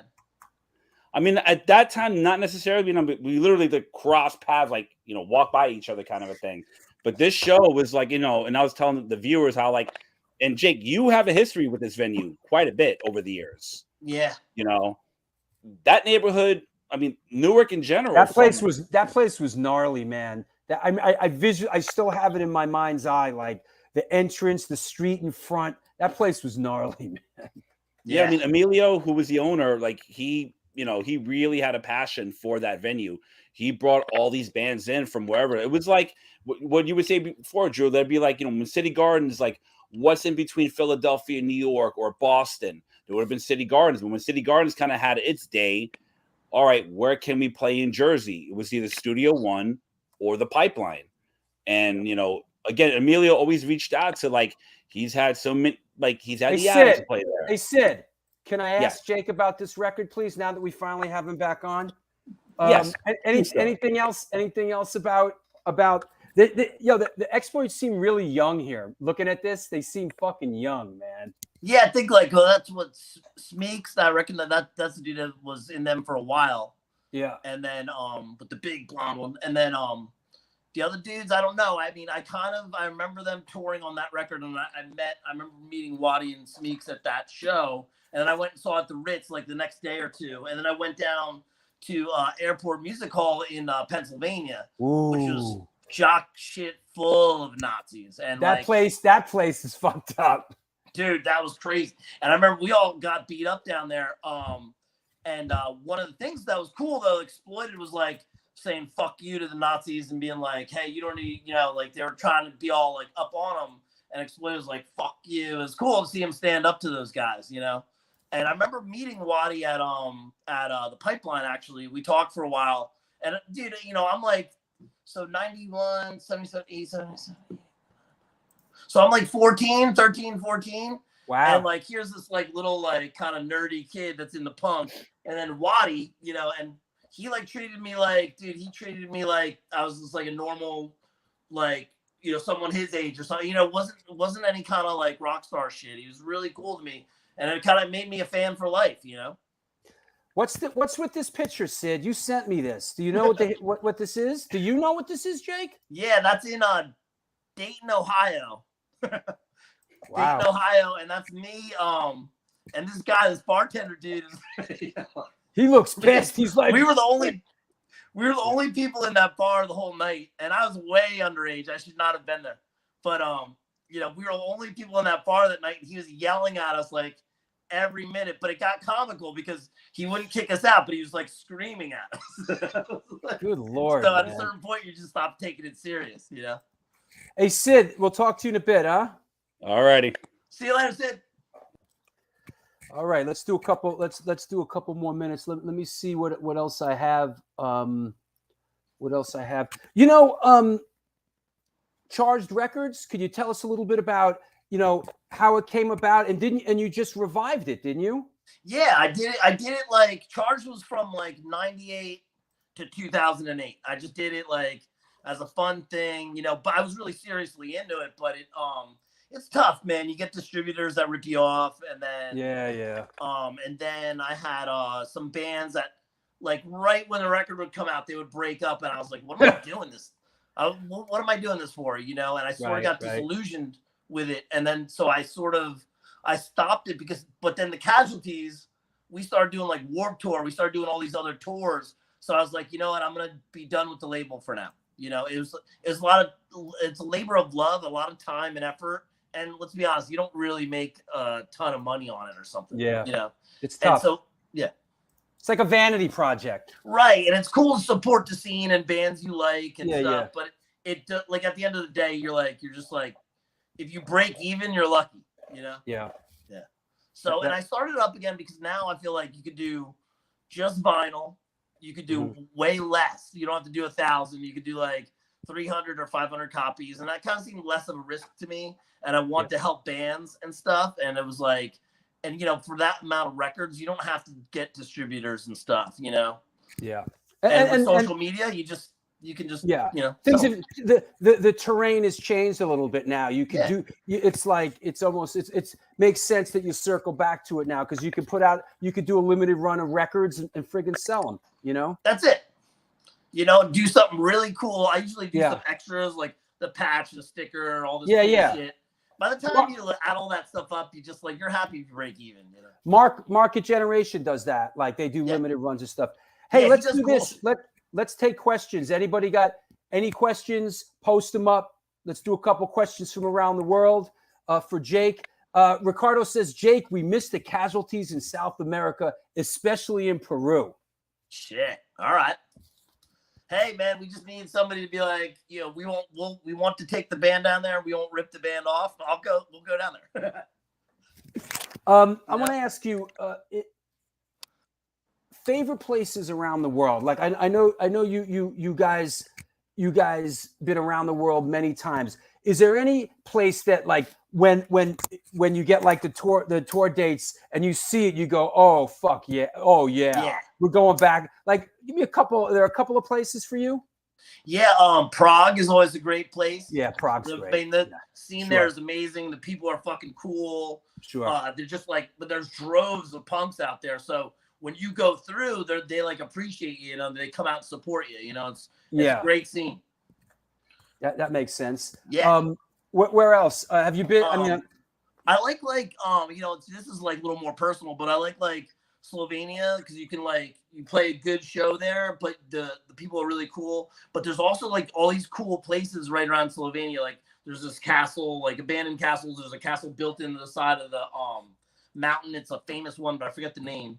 And there's like these caverns, all this kind of cool shit. That's a little more like, oh, we're playing a killer show, but I can see all this cool stuff too. You know? Right on.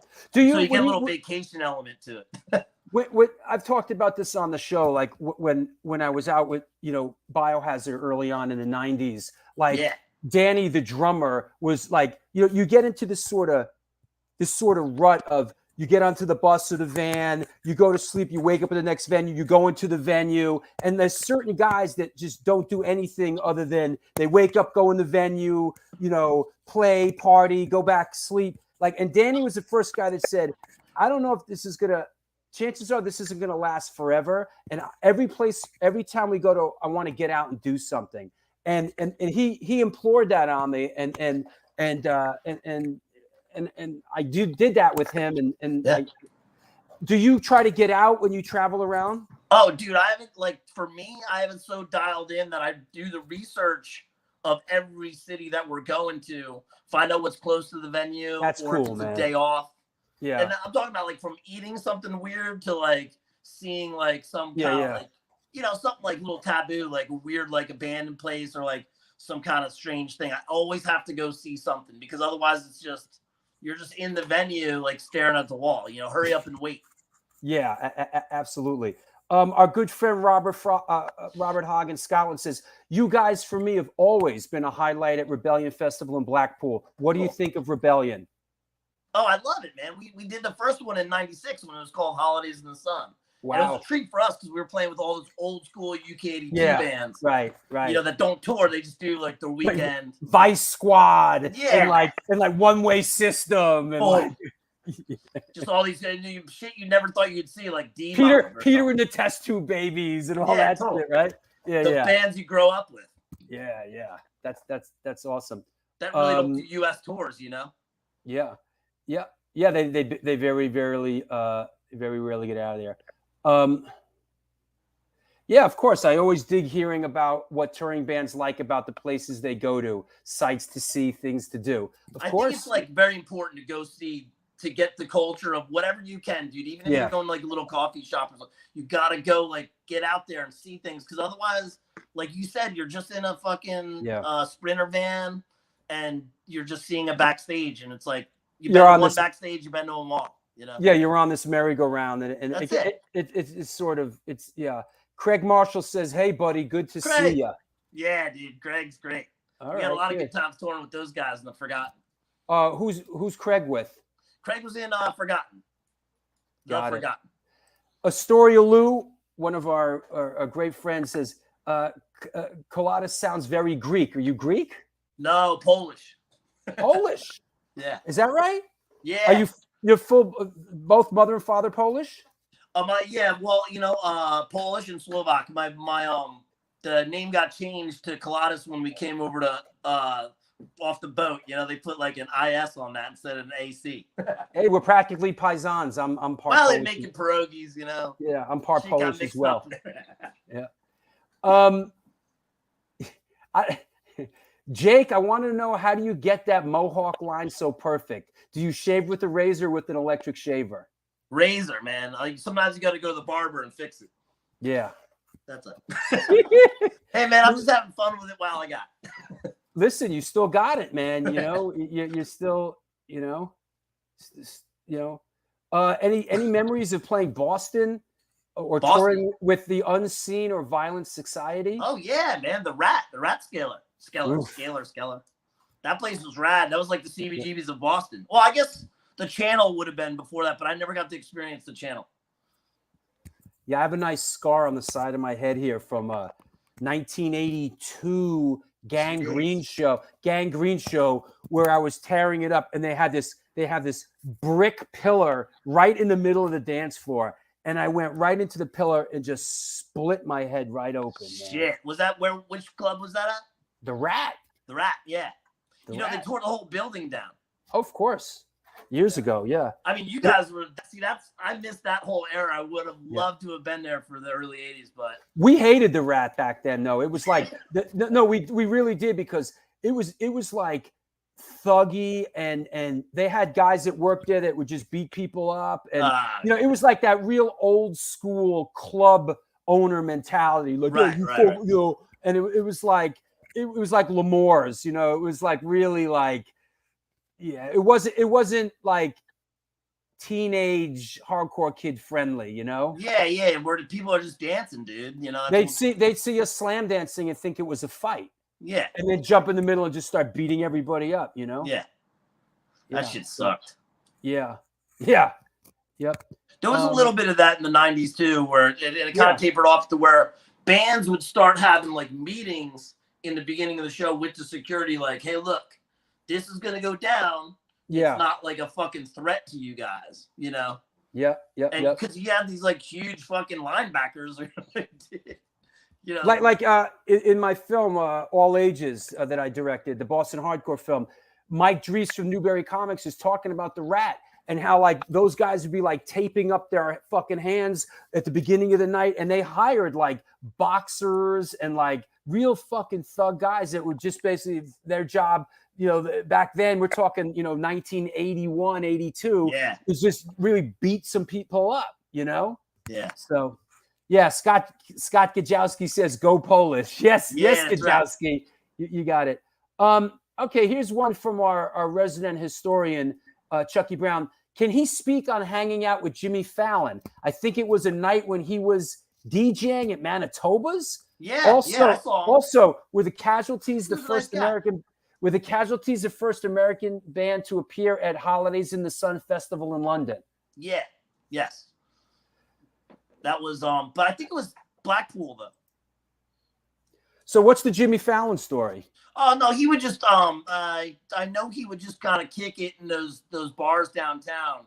And dude, he was cool. I mean, I don't have anything against someone that's famous if they're like a regular. He seemed like a regular cool dude. I mean, I don't know. We didn't go out for dinner. Manitoba's was the spot. Manitoba's was the spot for a while. It was. It had a moment. Yeah, it definitely did. Yeah, yes, Sergeant T. That's a bad sign. Bouncers taping up their hands. Yeah, it is, man. Man, God bless you guys for dealing with that kind of shit. We had a little bit of it, but not like that. Yeah, and I'll always have. I'll never cut them slack because they beat up Dave Smalley from DYS and Down by Law. Like they pummeled him and busted him open. I saw the whole thing, and people go, "Oh, the Rat! It was such a great place." It wasn't such a great place. I saw like my friends get beat up really bad for no good reason. That sucks. You know, but by the time we started playing there in like the early 90s. Yeah, it was later. That might have been like kind of done, that part. Yeah, I had for good sure. experiences there. Yeah, for sure. But I could totally see it like from other places that when we would tour, I would see that kind of shit, but not like to that extent. Was it like going out there with the Casualties early on and like going into the far reaches? Like, it must have been interesting going to places where, you know, wouldn't it be kind of the same where they didn't really know what some of these clubs, what was coming? And you know, Casualties draw a lot of people and people go wild and they're just like, ah. Yeah, there was some of that for sure. A lot of, you know, it's kind of funny to see, but it was kind of like, I feel like it was one of the things where, you know, we would play like any nook and cranny, any like basement show. We did that everywhere in the U.S. Like, because we're all relatively young and we could like put the time in for that. And that's kind of what made us like a bigger band, because, you know, you could be hot shit in New York City. Yeah. But what can you fucking draw in like Dayton, Ohio or Nebraska or Wisconsin? That's how you become a bigger band. You hit those places, you know? Sure.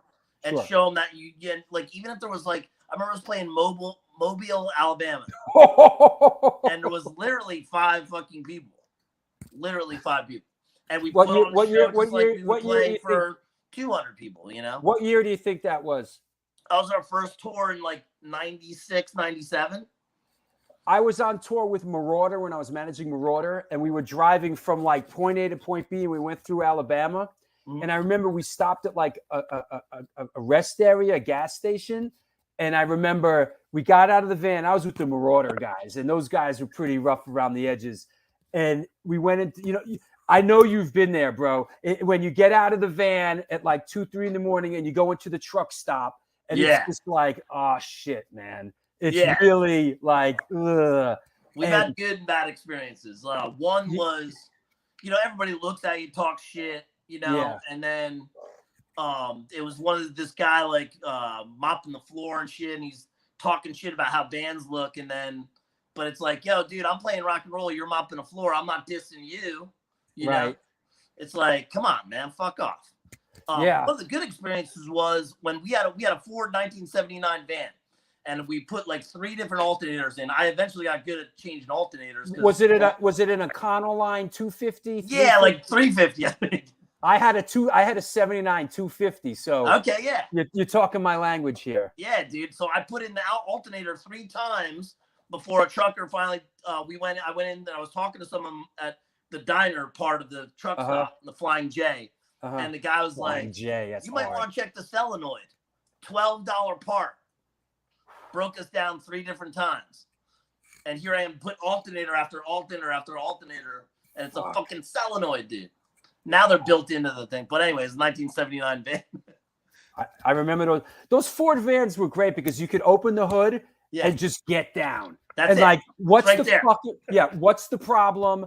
You have to go on the inside. You take the hood off, right? You take the cover off, and you would just, the whole engine was right there, and you're like, okay, let's get to work. Where's the problem? Yeah, and if it was the winter, you could leave the thing off for the heat. Oh God.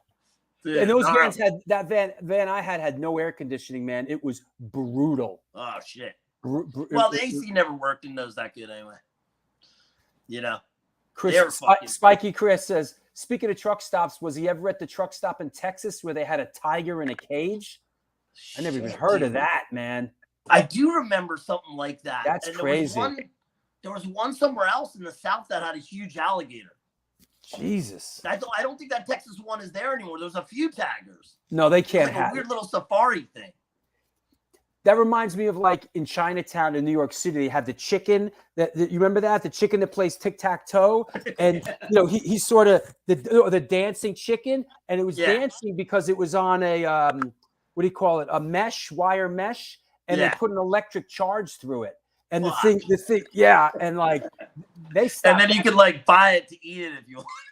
It was fucked up. I mean, hey, dancing chicken, put in a quarter, and it was like, That's so fucked up. Here, let's shock this poor thing to make it play dominoes. Heg says Route 75, Florida, Gatorland. Yeah. Yeah. Dude, that was I'm going. It was like the thing, and wherever you're driving, there's that mummy, the thing. Oh, jeez. Way out there, it was like 25 cents. Oh, hey, like south of the border. Are you still involved? Are you still involved with the tattoo shop in Jersey City? No, we're friends, but I got out of that. I kind of got into the restaurant industry, and got bought out of that, and then took all my money and put it into a restaurant. You want to tell us about your restaurant at all? Yeah, it's called Cell Rose. It's on Delancey and Bowery, right kind of near where CB's was, right across the street from the Bowery Ballroom. Cell Rose? Yeah. Is it literally across? Is it across Delancey on the Bowery? Yeah. Cool. It's all right on the corner. It's Bowery and Delancey, like right where they meet, but opposite side of Bowery Ballroom. I did not know that was your place, bro. Yeah. I'm a partner in it. And then we did another one out here in Montauk 3 years ago. So I took the opportunity to move the fuck out. Yeah. There you go. I was done with Jersey City. Larry Kelly says you remind him of Andrew Dice Clay. Hey, that's a compliment. Oh, that's a compliment. He's I love it. I love Dice. He's a great actor now. He does good stuff, man. Yeah, he's fun. He's great. Well, all right, let's wrap it up here. Stuart says, "What's the weirdest or strangest gas stop or truck stop on tour?" Well, that's hard to answer because they change all the time. Yeah. Now it's like, I don't know. A lot of the uniqueness is gone. I mean, How about let me interject? How about I remember on the 101 going up from like San Francisco to California, that weird shit in the redwood forest where the car goes backwards and it's like the weird like sort of trucks, the weird rest stop they had there. That was bizarre. And there's you go into the bathroom and when you open the door, a dummy comes up in the bathroom. Yeah. And you're like, oh my shit. Yep. What is that? That's a fucking weird one. It's some weird ones, man. You're like, I just came here to buy some, honey. I'm gonna be Yeah, right. Like so all right. Well, hey, listen, I want to thank you so much for taking the time and coming on the show. And I want to let me put this up again. I wish you all the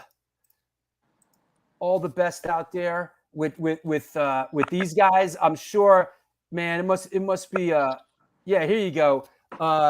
Mauricio says Casualties in Lions Law in April in Ferrara, Italy. I can't wait. Yeah, I can't wait either. Italy, baby. Yeah, Italy must love you, man. I'm gonna eat good in the neighborhood. There you go. And wish you all the best out there with the exploit. Anybody you want to shout out? No, pretty good, man. I just thank you for having me on the show, dude. And I'm very this is awesome. My pleasure, man. And I'll come see you. I'll drop you a line when I'm coming out. Do it, man. Do it. Okay, my pleasure. I'll talk to you soon. All right, brother. Take care. You. All right. Well, there you have it. Jake came back. That was cool. Jake from the Casualties. Sorry for the interruption there, but it was a little bit different. It was kind of cool. Nice fella. Really great guy. I got to say, one of the few guests that I did not know before he came on the show. Of course, I know the band. We've, probably crossed paths a couple of times, but I did not personally know Jake before he came on the show. And that was great. Very nice, personable guy. Thanks, Paulie. Yeah, it was a good one. Yes, Rat Bones, for sure. So that was good. What else? Yeah, Gina, he was nice fella, cool guy. Yeah, I enjoyed that. It's is that right, Joe? It was definitely one of a kind. Joe says it was definitely one of a kind. You know what? Sometimes we have guests on that I have a rich history with, like the guys from Biohazard or Roger, or guys that I've known a long time and worked with a lot. And then sometimes, someone comes on the show, very rarely, that I've never had any contact with. It's probably happened a handful of times. And this was one of them, but it's enjoyable. And because of your support, I could do my homework and I could, really, Yeah, did you look up his restaurants? I got to check it out. You know? Yes, Ricardo, my pleasure. Thanks for watching, buddy. And Robert, thank you out there in Scotland. Fernando, it costs $2 to be a friggin' patron. I hope to get my money up so I can become a patron. I really respect what you do. It's $2, bro. You can be a patron for $2. Here you go. Here's the patron address. $2. You know what? You want me to lend it to you? Where's my wallet? Fucking lend you $2. You know? Thanks, Gregor. Good to know you're out there, Bo. Yeah. Yeah, I'm glad he came back too, Victoria. Yep, absolutely. Yes, Stuart. And listen, one more time, I'm going to say it. This Thursday down in Florida is the world premiere of my new film. There's going to be a bunch of other screenings in Brooklyn, in DC, in Germany, in Israel, in Minnesota, in Austin, Texas. I'm doing the first one on Thursday. If you're in the Florida area, please come. Come. I'm coming. You know, you got your book? Good. I'm glad. Enjoy it. A lot of love went into that book, bro. So there you go. What else? Sunday's always a joy to see your show. Well, thank you. Still love doing it, you know? Still love doing it. I hope you're behaving yourself in Cleveland, young lady. All right? Is that right? I'm hitting up Jake's restaurant for sure. I might even take my 7-year to once with CBGBs. Hey, come do my walking tour. April 23rd. We're doing Drew Stone's Cinematic and Music walking tour. It's free for all patrons. It's a lot of fun. You know? So there you go. Oh, you got the shirt? Good. I do it because I love it, Gina. That said, there's no show on Wednesday. I will be in Florida. I will see you on Sunday for Roar. I'm not just stepping stone. Sunday, March 13th is Dave Niebuhr from Dog Eat Dog. We're going to be talking about horror. Yes, the old CBGBs is on the tour. Yeah. Yep. It is on my tour. We talk about it. Yep. You really need to get Incendiary Device over to Rebellion Fest. Yeah, sure. Of course.